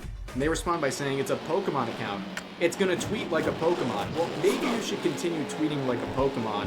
And not, like, you know, like if I had trying to crash out about the right-wingers or whatever. While breaking character to do so, I'd have a lot at this point. I'm gonna be real with you guys. Like that sort of joke there, I would have a lot. I'd be able to buy like a good, not just like a fast food burger at this point with all the nickels. I could get like a Five Guys burger at this point. That's how many. You getting Five Guys? Yeah, damn. They would add one more tweet to the scenario saying privating until tomorrow because right-wingers and their fans don't know how to respect boundaries. Palm posting will be back tomorrow, but for now, it's just you and admin. Admin? It's very interesting because the backlash began by, well, this account picking By them fights. starting it. But second of all, they were called out by people like Madame Savvy, and their response was being angry about egg cracking being called out, which, you know, very rich for this person to talk about respecting boundaries when they're upset about people calling out egg cracking, which is all about violating boundaries and violating a whole lot of things. But yeah, very interesting situation. Just another example of many different derangement syndromes at hand here. This person has multiple derangement syndromes, but I guess, you know, mine is one of those included. But yeah. Guys, please have make fun of them, laugh, make fun of them to the point you make laugh, and then you laugh with them. I can't thank these accounts enough for laugh with them to the point that they cry, and then laugh with them crying. Exactly who they are and what they stand for, completely unprompted, by the way. But anyways, that's going to do it for today's video. As always, feel free to share your thoughts about today's topics in the comment section down below. Hope you guys enjoyed the video, and I'll see you next time. Shut up, fucking ads. What? You're shits. Yeah, we're getting a lot of... I've been very fucking late with all the with the videos because I've been busy with school and shit. So over the past week or so, there's been a lot of comparisons. But I have like a lot of stuff to catch up. Social media users between the games Marathon and Crimson Desert, despite the fact that they really have nothing to do with each other in terms of their genres. However, they were released in the same month.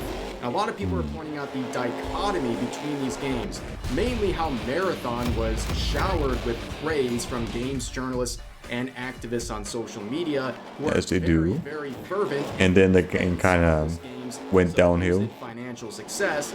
And on the other hand, you have Crimson Desert that has been chastised by games journalists and has been turning things around and proving a lot of these journalists wrong. Now, beginning with Marathon, a lot of people are looking at the Steam chart numbers and saying, wow, things do not look very good for this game given its budget that is expected to be in the hundreds of millions.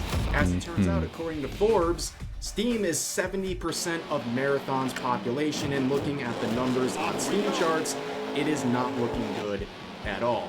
And no matter how much games want to pump life into this game, oh my god. Not achieving the level of success it needs. Well, the fucking there's a good old Attack on Titan memes. Compare that to Crimson Desert that just announced only days after release.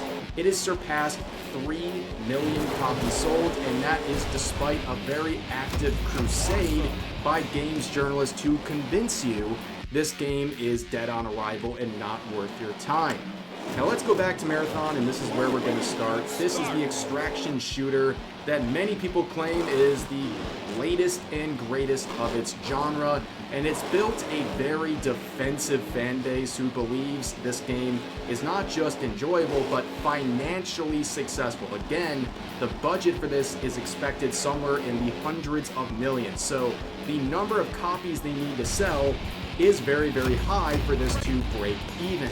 Now, this got the red carpet treatment from games journalists. There was countless articles. And then the complete opposite with the Crimson Desert. The classic meme where PC Gamer made their article saying, "The Marathon server slam consumed my weekend. 21 hours later, I've gone from meh to believer." And this follows a series of very disastrous headlines from All from the same guy. where they had the same sort of attitude towards games like High Guard, Suicide Squad Killed Justice League, Concord, Assassin's Creed Shadows, and of course... He has a sense of just... He just has a good sense of shit games, I guess. And looking at the numbers for Marathon, we're about a month after its initial release, and it's sitting at 26,000 in-game players, and it's dropped off pretty steadily over the course of time. Now, of course, people will say, well, 26,000, that's a lot of people. Yes, it is, but not the number of people they were expecting for a game like this, that again has a very high budget. They probably were expecting a lot more, especially only a few weeks since its release.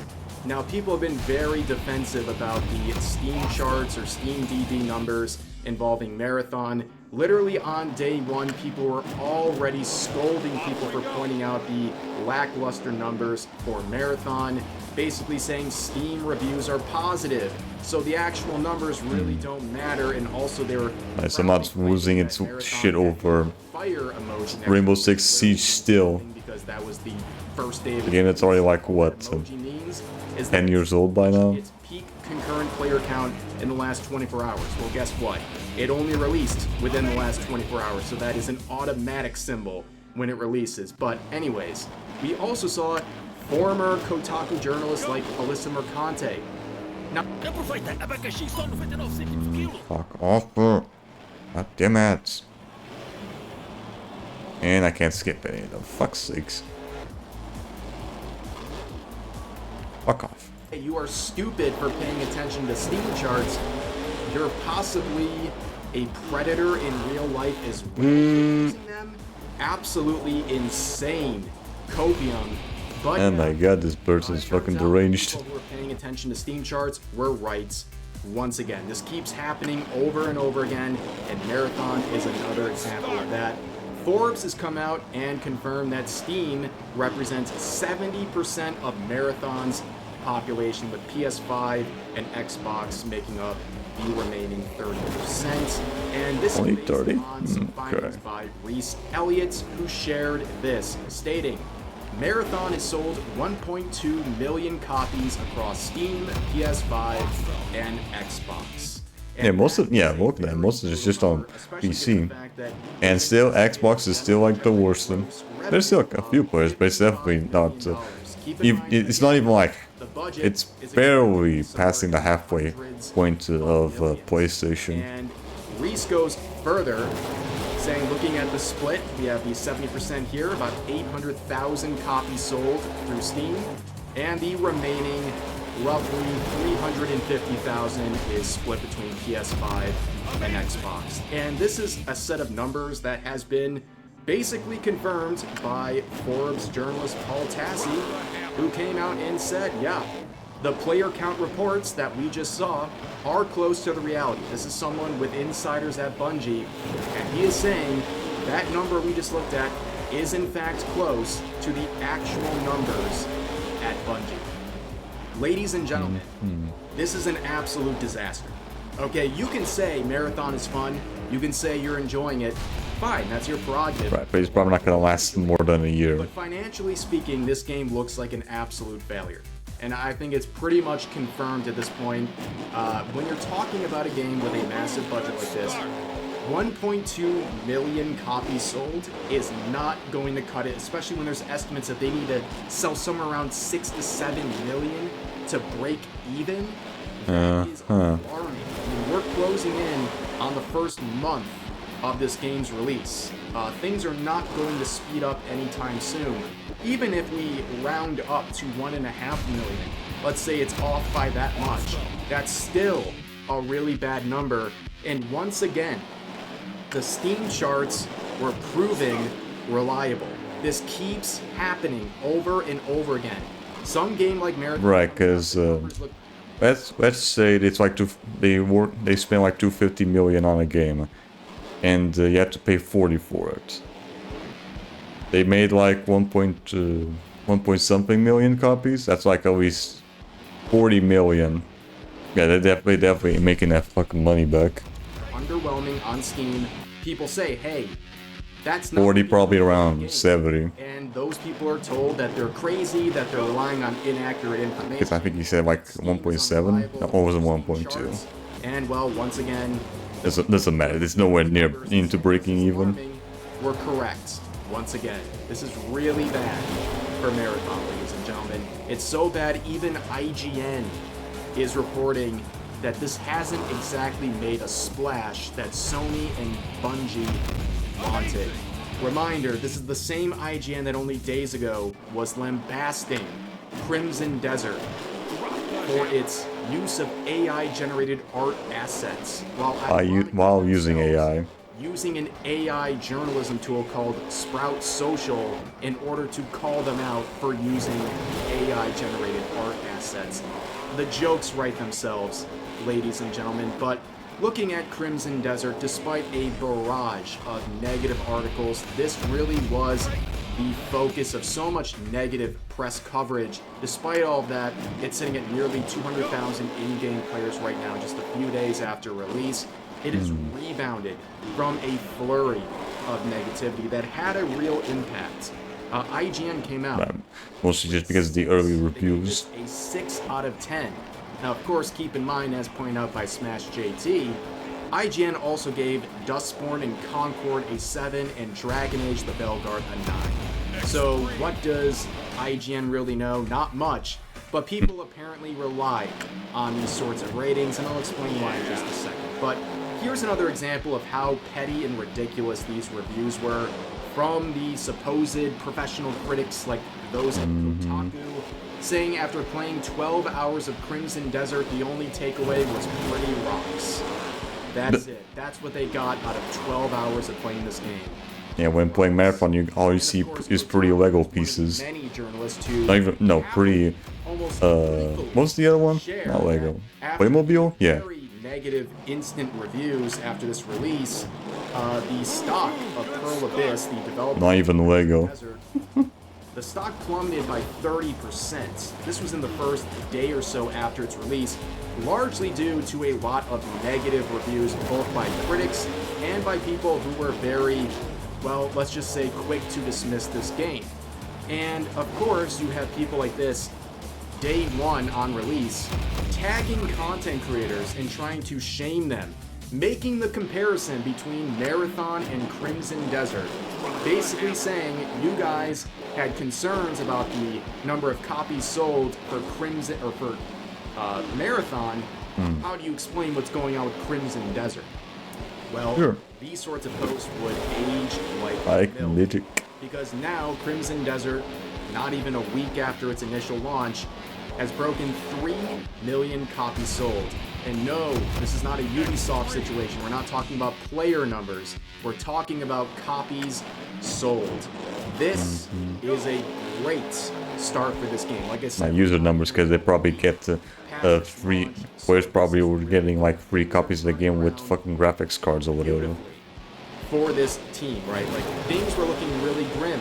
Despite some pretty solid numbers on Steam charts, the reviews were really hurting this game, but things have turned around once people moved past these games journals and said, wait a minute, I'm going to try this out for myself and not accept their narrative.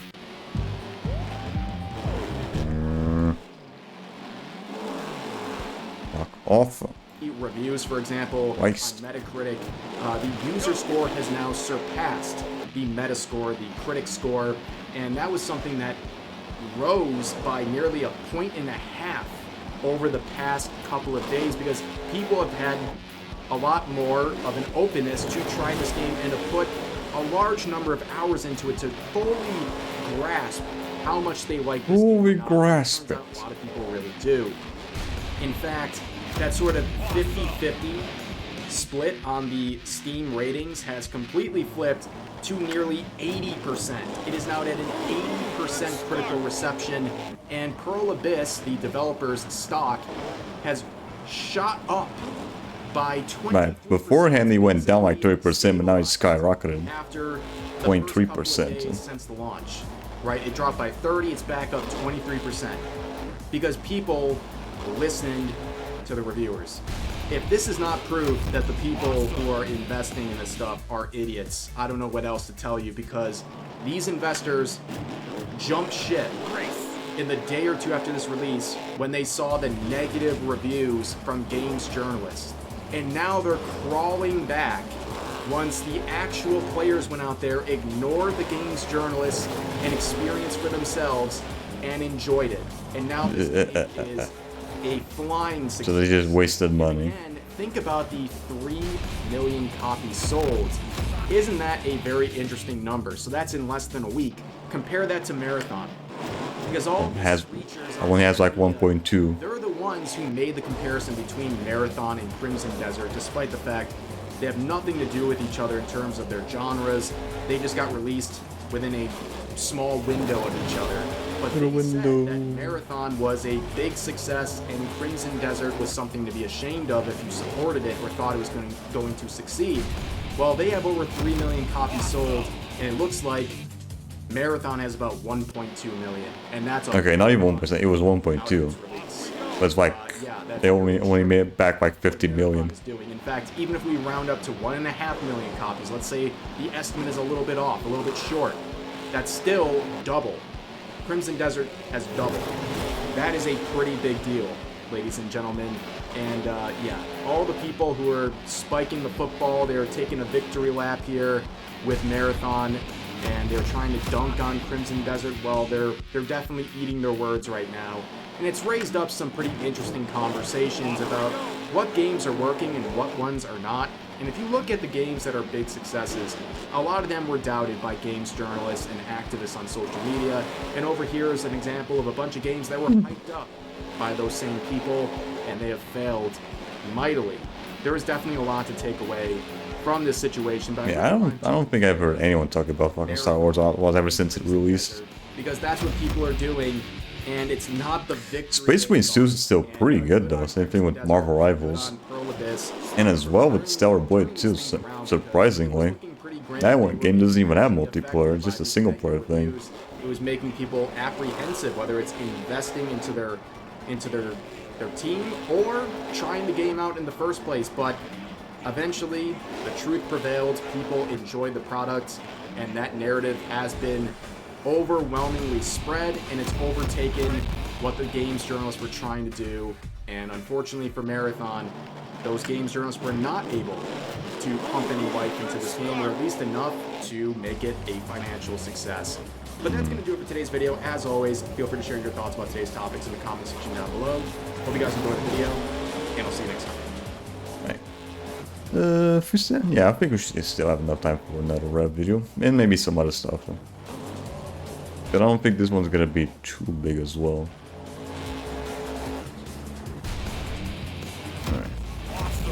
here.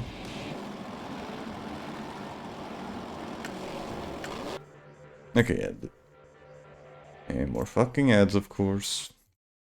Shit. Okay. Okay. What do we have? Here. Star Trek. Another pathetic attempt to pander to the modern audience has backfired horribly. This time it involves Starfleet Academy, the latest Star Trek IP, that focused way more on checking progressive boxes than it did providing actually providing a good fucking show. And despite the claims of the usual suspects on social media who thought this show would succeed by being woke, it turns out you need actual ratings to continue on as an IP, and in this case, Star Trek Starfleet Academy will end with its second season. And to clarify, that second season was a part of the original obligations. It's already in production. They're just closing it out. And this is so it's almost the same thing that happened with Velma, where they were already working on season 2, and then it got canceled afterwards. To the modern audience, and it showed.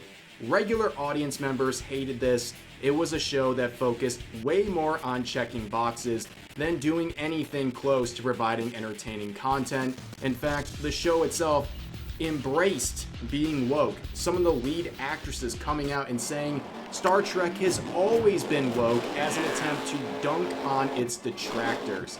And when you have a show that focuses way more on identity politics and also making ham-fisted references to their hatred of the current administration, it is no wonder this show would eventually fail. And there was a lot of funny moments during this first season. You even had heads of the United States government like Stephen Miller coming out and pleading to Paramount to basically reconcile with William Shatner and give him creative control to basically That'll happen, William Shatner.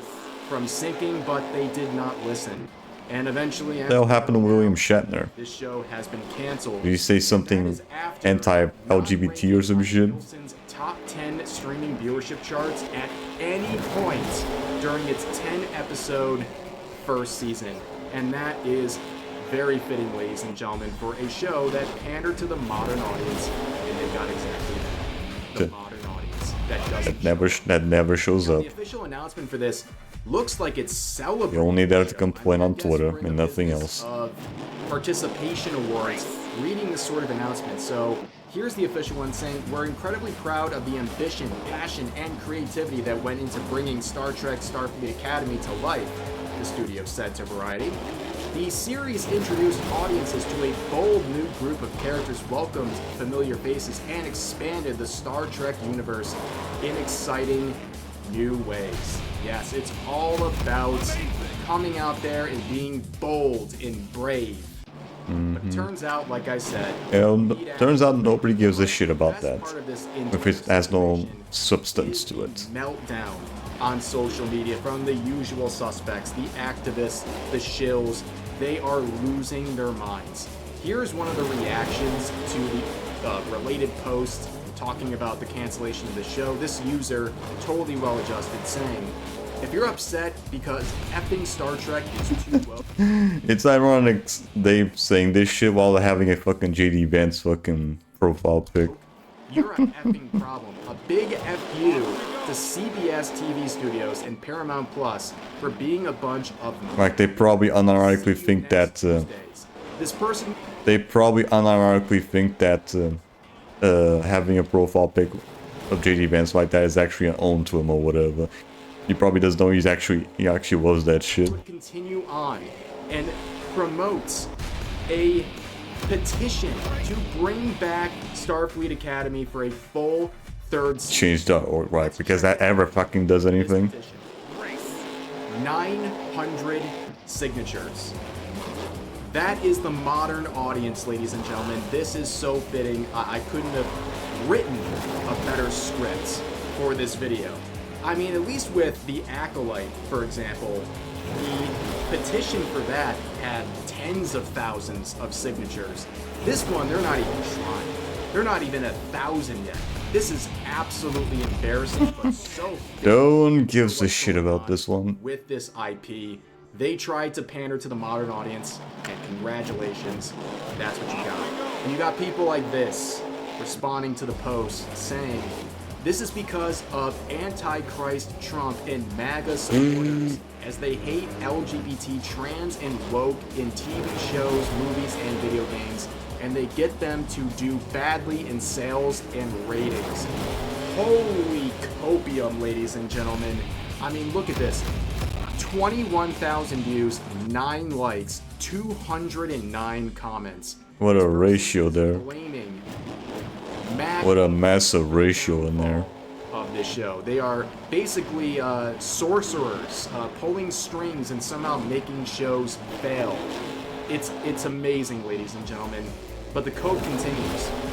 This post saying, right-wing haters killed something that was objectively amazing. Starfleet Academy had one of the best first seasons of any Trek show, period. These anti-woke losers. Yeah, sure, from Ahmed Baba over here.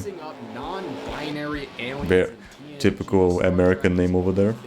Progressive, and not to really nitpick at the points here, but like, there's a big difference between a show being progressive for its time versus being nothing more than woke pandering that just exists to push an agenda or to check boxes for the sake of checking boxes. But anyways, you can see this person blaming the right-wing haters and the anti-woke losers for this show failing, which is very weird because you clearly didn't want them to watch this show in the first place. Like, you're calling them losers.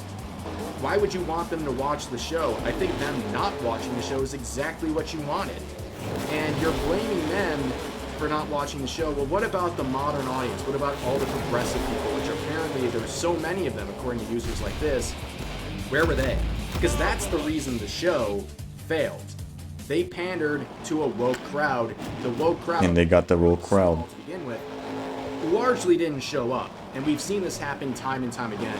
Making virtue signaling posts on social media does not translate into actual viewership. We've seen this time and time again. But let's see some more cope here, ladies and gentlemen. This one's saying, Starfleet Academy being the truest Trek show to the original's intended spirit, down to getting arbitrarily... Because I'm always gonna believe what random Twitter user has to say. Industry bigotry and capitalist greed. I mean, first of all, arbitrarily canceled. No, that has to do with ratings. If this show got good ratings, it wouldn't have been canceled. For endless seasons. They would keep this going forever. They would have whatever LGBT representation you could possibly think of. They would check every box. If this got ratings, they would let it keep going for as long as they kept making money on it. You're canceling because no one fucking watched the shit. Not because of arbitrary cancellation, but because it didn't get ratings. This is a business, after all. And it wasn't the industry's bigotry. We've heard about the right-wing bigotry. Now we're hearing about the industry bigotry. But they also blame capitalism, which, honestly... Yeah, you think this shit was gonna do better in communism? Product did bad. Product no longer exists. That's it. So this person's actually somewhat right. You think the fucking show is gonna do better in communism? YouTube Music app can sense what you like. I don't fucking care about YouTube Music. Piss off. Current system, you can't just make shows for the heck of it. You have to actually produce numbers if you want a studio to keep airing you. And that did not happen here. Here's some more cope. The funniest part of the Starfleet Academy discourse was this. Modern shows never fail on their own merits. It's always trolls. Always review. Sure, dude. Never the show. Sure. At this point, we found another one. Is blameless. There is no one to blame for this. It's just the trolls. The trolls. You found another one. The trolls broke into the houses of the Star Trek fans and forced them to stay away from the series. They prevented them from watching and supporting the show. It was all the trolls, ladies and gentlemen, pulling the strings, as always. Here's another one, saying, this is how dumb these guys are. With this show failing, they most likely will not make any more Star Trek TV for a long time. Good. Let's stay fucking dead and buried if they're just constantly make shit like this. And strange Strange New Worlds won't happen if you don't let other things on the menu. If they're just constantly gonna make dumpster fires like this, then let it stay fucking dead. People pointing out that this show is a failure in terms of its viewership at the very least. Let the modern audience ruin another fucking IP. And they didn't get anything out of it. They have no one to blame but themselves. And people are quick to point this out in the replies, saying, you're practically making the rip-a-tard argument. The quality of the product doesn't matter. All that matters is the product exists. And the original poster says, I'm saying you won't get anything if you scream to cancel everything. What? People are only talking about the show and saying it deserved its downfall because it was a bad product. It was not entertaining. It cared more about identity politics and the modern agenda than producing enjoyable entertainment. That's it. It's really not that complicated, ladies and gentlemen. You don't have to consume the slop. I know. It's hard for NPCs like this to understand, but you are not required to consume the slop. You can say no, and people say it. I have consent. Here's another reply saying if these spastic, whiny, low attention span slop shows kills the whole franchise for another 10 to 20 years, well, let them die. And the OP says, so it's not about getting anything better, it's about taking things away from people who like them because you don't like them, as I suspected. Wow, taking away things that people like because you don't like them? I've seen that before. I've seen that with so many franchises, actually, where there's an existing successful franchise, and then the modern audience comes and ruins it. Try to make it woke, among other things, and they ruin it because they hated what it originally stood for. I've seen this happen. This seems like projection, ladies and gentlemen. Nobody just wanted to take away Star Trek from people. They just didn't want to support something that was pure garbage. And I guess that's very hard for people like this to understand, but let's continue on. Here's another one saying, really disappointed Starfleet Academy was canceled before even airing the second season. Why are they taking all the joy out of our lives? Again, projection. And also, if this is all the joy in your life, I am very sorry. And you have a pretty shit life, my guy. A gay Star Trek parody, it's the same thing. Absolutely tracks that you'd be a fan of that garbage. Nobody wants to watch gay Klingons. Sorry. Don't care about the gay issue. Just don't want to watch it in Star Trek.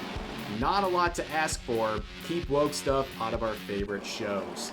And here's another set of copium. This person saying, it is depressing and disappointing seeing people celebrate the cancellation of a series. Do people not realize this hurts the franchise as a whole? Yes. Yeah, it did hurt the franchise by existing. But is there a need to continually punch it down? By this shit existing, it hurt the fucking franchise. If you're worried about something hurting the franchise as a whole, you would dislike Starfleet Academy because they came out with slop. You should be mad about that. Not the fact that people are making fun of its demise. They asked for this. If you care about the quality of this franchise, you would have said, hey, this is slop. We don't want anymore. The rest of the upgrades are definitely going to take a lot longer, so I might need to do another session just to get the rest. Is not found on these individuals who are now also canceling their subscriptions to Paramount Plus. Good, speak with your wallet. All 900 people from the petition are now going to possibly cancel their subscriptions, or don't give Paramount your money. Good. This is a performative action like this, announcing on social media that they're going to cancel their subscription when in reality. And next week they're going to be right back to it. Sort where they'll come right back even if they do cancel it. This whole thing is very, very funny. I cannot think of something that really represents the modern audience than Starfleet Academy, its demise, the petitions, the lack of participation. This is the modern audience, ladies and gentlemen. You literally cannot feel sorry for anybody involved in this production. Not only modern audience once again didn't show up. Not surprising. They did so while having a cast that embraced being that spat on fans of this franchise who have been fans for decades, who expected something different. Just because the show at times, or the franchise at times, had a more progressive narrative than the time it was aired in, does not mean it is the same as being shameless in its promotion of woke pandering. There's a big difference between prioritizing checking progressive boxes versus just being progressive. I think there is a difference there, but this went right off the scales. They did everything in their power to be as woke as possible, and the only person who is ever interested in that is the modern audience. And they never show up. As I have really beaten to death in terms of its point in this video, the modern audience does not show up, and it is very fulfilling to see shows like this not rewarded for this behavior. But anyways, that's going to do it for today's video. As always, feel free to share your thoughts about today's topics in the comment section down below. Hope you guys enjoyed the video, and I'll see you next time. Sweet. Got up. Please. Alright. That should be it for Rev. See what else we have. What about Hero here? I think he might also have some more stuff to watch too.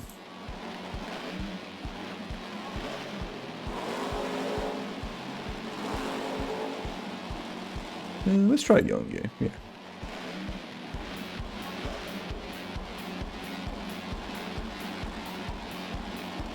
Let's try this one from Young Game. He's probably gonna be talking about, yeah, he's also gonna be talking about Marathon. So yeah, these ones they just tend to talk about the exact same shit. This video by talking about the ridiculously high bars that corporations set for developers when it comes to what's considered a success. And we have seen just insane sales figures for games ultimately still ended up being disappointing in sales, or still resulted in layoffs and whatnot. So for example, EA recently laid off staff across all Battlefield studios despite breaking Battlefield 6 launch. We're talking about the first time that Battlefield ever beat Call of Duty. We're talking about a game that surpassed 20 million copies. Yeah, because no one wants to play fucking Black Ops 6, Black Ops 7. We're talking about a game that ultimately was the best-selling game of last year, of 2025. Yeah, nobody even talks about it. Still wasn't enough. You know why? Because back in July of 2025, it was reported EA expects Battlefield 6 to have 100 million players, 3 times more than the series' best seller. Or let's talk about Sony and the way. Yeah, so it's the same problem with Square Enix, where they always expect the moon. For remasters and remakes, such as the Shadow of Colossus remake and the Demon Souls remake. This was one of Sony's most acclaimed studios, but they were set up for failure when they were assigned a God of War live service that ended up getting canceled, and then the studio got shut down because their financial input just wasn't good enough. And more recently, Sony shut down Dark Outlaw Games, the PlayStation first party founded by former COD Zombies director Jason Blundell. So aptly, people are highlighting all there's a lot of fucking studios being shut down right now. Shut down. Red Deck, okay. Studios that had a lot of potential. And one of their biggest acquisitions by far is none other than Bungie, the developers of Destiny and now Marathon. And there's a lot riding on Marathon's success. And recently a report came out with estimated sales figures for Marathon, and I want to discuss what those numbers mean and what it ultimately represents for the future of Marathon and Bungie as a development studio. The thing is, when you look at the player numbers for Marathon, you can see that it's found an audience that keeps coming back to this game.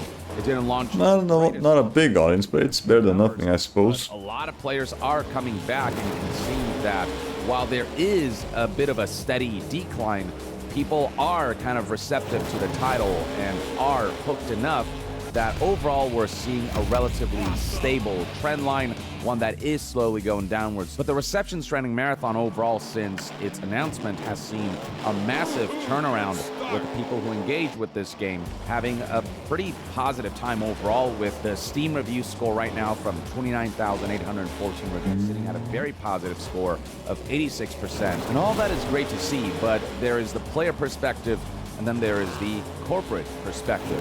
The reason I prefaced the video with all of that information was because you need to know that corporations have certain bars when it comes to commercial performance and revenue expectations and units sold expectations that, if not met, can lead to, layoffs and lead to pretty consequential developments for a development studio. And we have seen situations, no matter what, even studios how successful a game is gonna be, as seen by EA. Consequences are still being afflicted by layoffs and unfortunate developments that you think wouldn't happen given the successes that they've been able to achieve. And so that's where the concern is. It's not about whether Marathon's reception is positive or whether, players keep coming back. It's ultimately about, did the game sell enough? Is it continuing to sell well? And are those numbers enough for Sony? And where were Sony's expectations? Were they too high for Marathon? And as a result, didn't they already spend? Yeah, as Rev already mentioned, they spent like around 250 million on the game, and already got like around 50 in all the copies sold. Which talks about how Marathon has, even if the game was like 60 or 70, it still won't fucking break even. Nowhere near it. Copies across Steam, PS5, and Xbox. Which for a game like Marathon, which is AAA, which spent a lot of time, money, and resources, and which was in development for as long as it was, 1.2 million copies, you can't necessarily consider that a resounding success given the kind of budget that these kinds of games tend to have, and given the kinds of high bars that corporations set for products like these when it comes to the kind of commercial performance they need to achieve for the corporations to deem the investment worthwhile. The article further breaks down sales figures as follow. Apparently, 70% of the audience, about 800,000 copies, were sold. Well, Miss Younger is finally fucking stopped talking about AI for a little bit. That's the whole thing that he's been talking about recently. 217,000 units, which is significantly lower than the roughly 800,000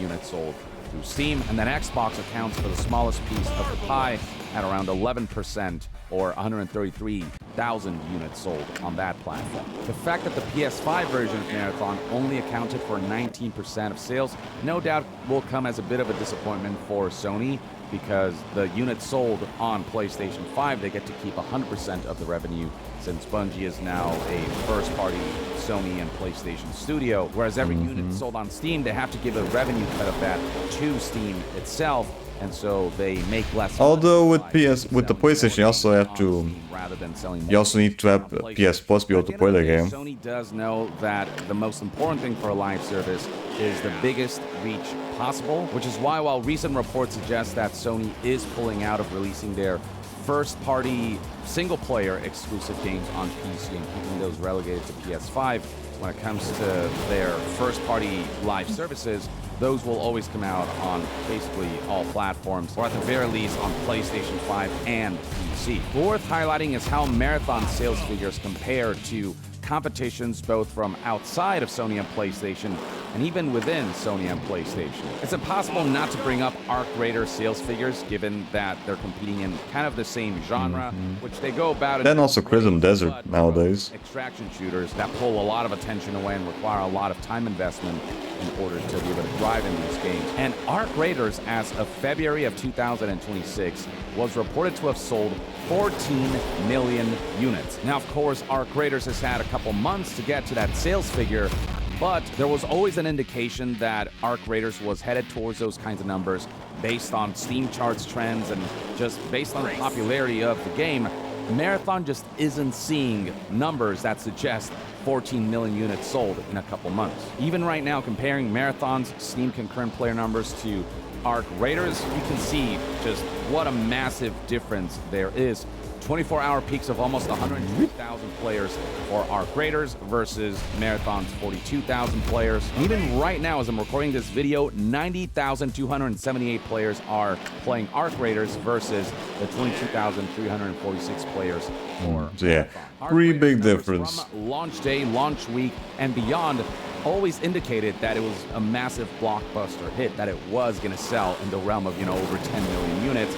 Marathon just doesn't indicate that at all. Even comparing Marathon to another Sony and PlayStation live service, Helldivers 2, Marathon's numbers just pale in Also, most of comparison. them on As of Steam. January of 2026, Helldivers 2 has sold it's like million units.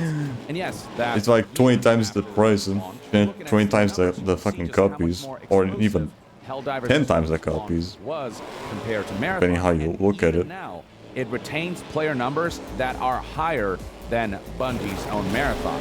24-hour peaks of 57,888 players as of the recording of this video, compared to Marathon's 42,091 24-hour peak concurrent players. And right now, over 44,000 players are playing Helldivers 2 versus Marathon's, a little over 22,000 players. Understand that Sony spent $3.6 billion acquiring Bungie. They want to make a return on that investment. And while Marathon does have a dedicated audience that does come back, while the reception's trending at somewhat positive leaning, the question ultimately is all of this enough for Sony specifically? And when I look at all the circumstances where even after a game's successful launch, the development studio were punished for it with layoffs and whatnot, where it was still not deemed a success, or I think about how Hi-Fi Rush launched to pretty good numbers, a couple even with it as a and also surprise release. And still Xbox tried to shut down that studio. Just looking at all the circumstances where even successful games where numbers are impressive and still we see layoffs happen and the corporate heads deciding that those numbers are not enough. Marathon's 1.2 million copies sold as of right now, a couple weeks after launch, to me just doesn't indicate a positive sign or a positive future, or that the bar that Sony was looking for Bungie to meet with Marathon. It's been way too long trying to get up that damn hill. That makes me fear for Marathon's future and Bungie's future. I think that Sony and PlayStation should continue to support Marathon. Clearly, it has enough legs that people are coming back. Clearly, there's enough of a fun factor for those for whom Marathon clicks, that, the retention here is actually pretty decent, is not bad at all. But given how trigger-happy corporations can be when it comes to engaging in layoffs and shutting down projects, or, backpedaling on the level of investment they put into a project. They can just easily shut down the fucking game. Worried for the future of Marathon. Like they did with Concord. Long legs and a long lifespan, but there are definitely fears amidst recent reports of sales figures that maybe Marathon is something that Sony will pull support from if numbers don't start going back up, especially with future content releases. Sony is desperate to pursue live services and to one day have a... Especially even after what happened with Concord. I guess they really want to get their money back. To do so, the volume at which they're making live services has ultimately backfired on them. Right here we have a list of live services that have been released, with the most successful being Helldivers 2, Concord being one that was just an epic failure and made $0 and spent hundreds of millions of dollars. There are a couple ones that are still in progress. Marathon's out now, and you've got Fair Games from Haven, as well as the Horizon live service game Hunter's Gummy Gathering Bears. that was recently announced. We'll see how those do. And then the ones that were What canceled. do you mean gummy? There's a live service Gummy Bears game. Live service from Blue Point, a Twisted Metal live service, Last of Us live service, a Spider-Man live service, so on and so forth. They're trying to live servicify every single one of their popular franchises. And the whole point of spending $3.6 billion on Bungie was to have experts of live services assist Sony in their pursuit of just as But even the experts don't really know what they're in many doing. ways originated the current model of live services with Destiny under their umbrella to make more live services of their own. And I think Sony is hoping that Marathon could be the start of like the next Destiny level of success, but it just hasn't been that from recent numbers and what they suggest. I think from a player standpoint, Marathon is doing pretty decently and doing a lot better than I think people thought this game would do, especially when the game was first announced and there was all this negative feedback, because the developers did listen and overhauled a lot of things. And once people delved deep into Marathon and got to see the wealth and breadth of its content, the reception has turned a lot more positive. But from a CEO, corporate executive perspective, the suits looking at Marathon's results, I don't think they're looking at Marathon and like celebrating. I think They're just praying that they get some money back from it. potentially make rash decisions, or they can decide that further investments in something that people love just isn't worth it, and they may very well over time start pulling plugs when successful releases like Demon's Souls Remake or Hi-Fi Rush or frickin' Battlefield 6, for that matter, the biggest juggernaut of last year, aren't enough to make corporations happy. I don't know that Marathon's middling 1.2 million units sold in a couple weeks launch will be enough to satiate the corporate heads. I do think Sony will want to get the most out of Bungie and will want to continue to work with them to try to find ways to make Bungie more profitable. But I think at this point, the only way to do that is to shift to Destiny 3. It's the thing that people want. If they don't screw that up too. And it's the thing that people would be most hyped for. I think that's where the future might be headed. But with future content releases for Marathon, maybe there's a way for this game to make a comeback once it starts to become more content rich, more feature complete, and have more game modes even beyond just the extraction shooter component that is so hardcore that, you know, the people who really get into it are having a lot of fun, but also makes for a high barrier of entry. And I think that's another big part of why Marathon isn't doing as well as Arc Raiders, which is just easier to get into. But these are the current numbers. I think my guess is probably, and I think the numbers surrounding Marathon. Yeah, probably an hour extra of farming should probably do it. But we're definitely not gonna be able to. We're definitely not gonna be able to do it today, though. We'll see that for next time. But there's not that much left to farm out, though. Yeah, probably like an hour, maybe an hour and a half more of farming, and then we should be able to have enough for everything. Did decent enough, I guess. We got a good chunk of it. We managed to get a good chunk of them, like 13 down, like fully down.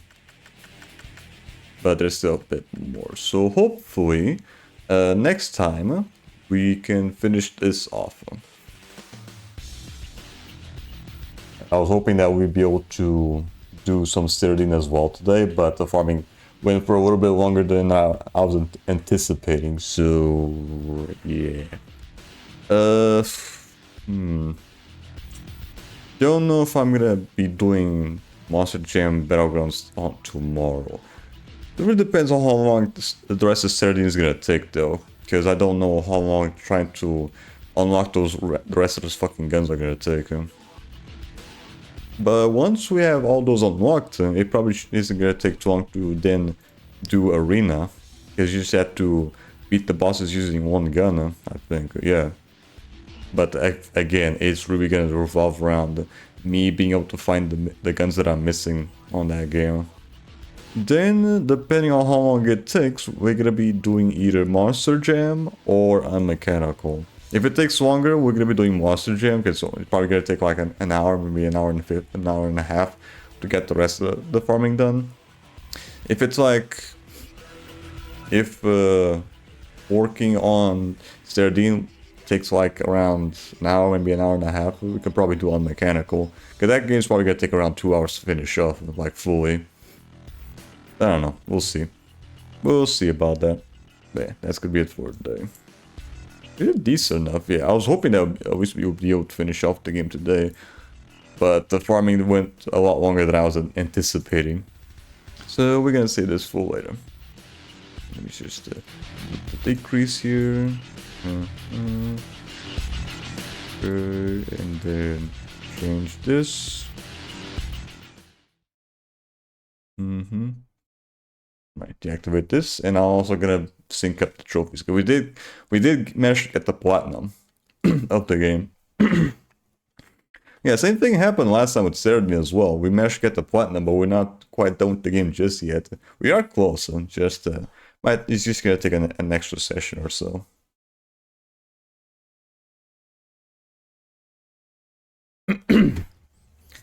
Alright, and we just that. And then change over here.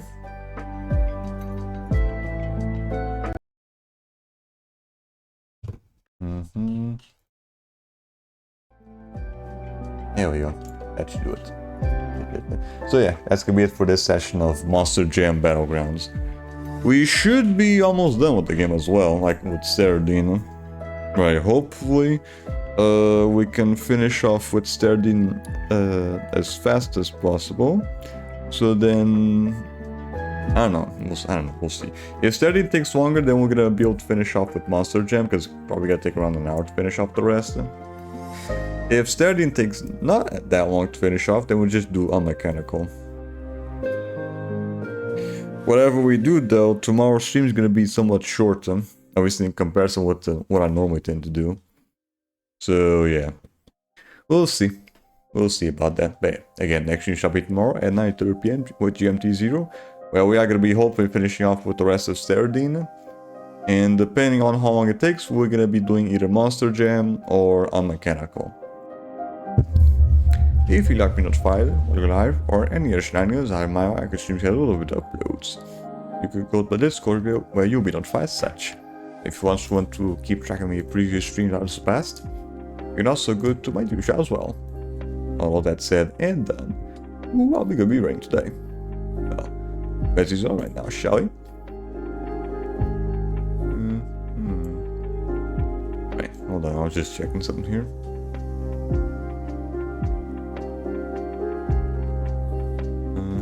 Okay. Who do we have here?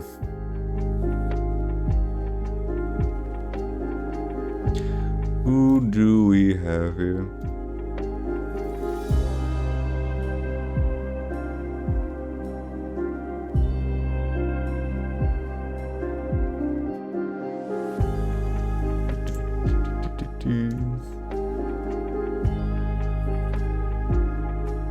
Let's see.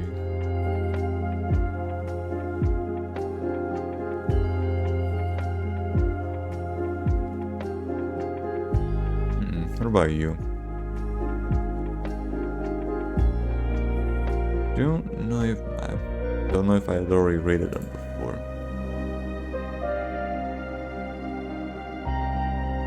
Oh fuck, let's do this one.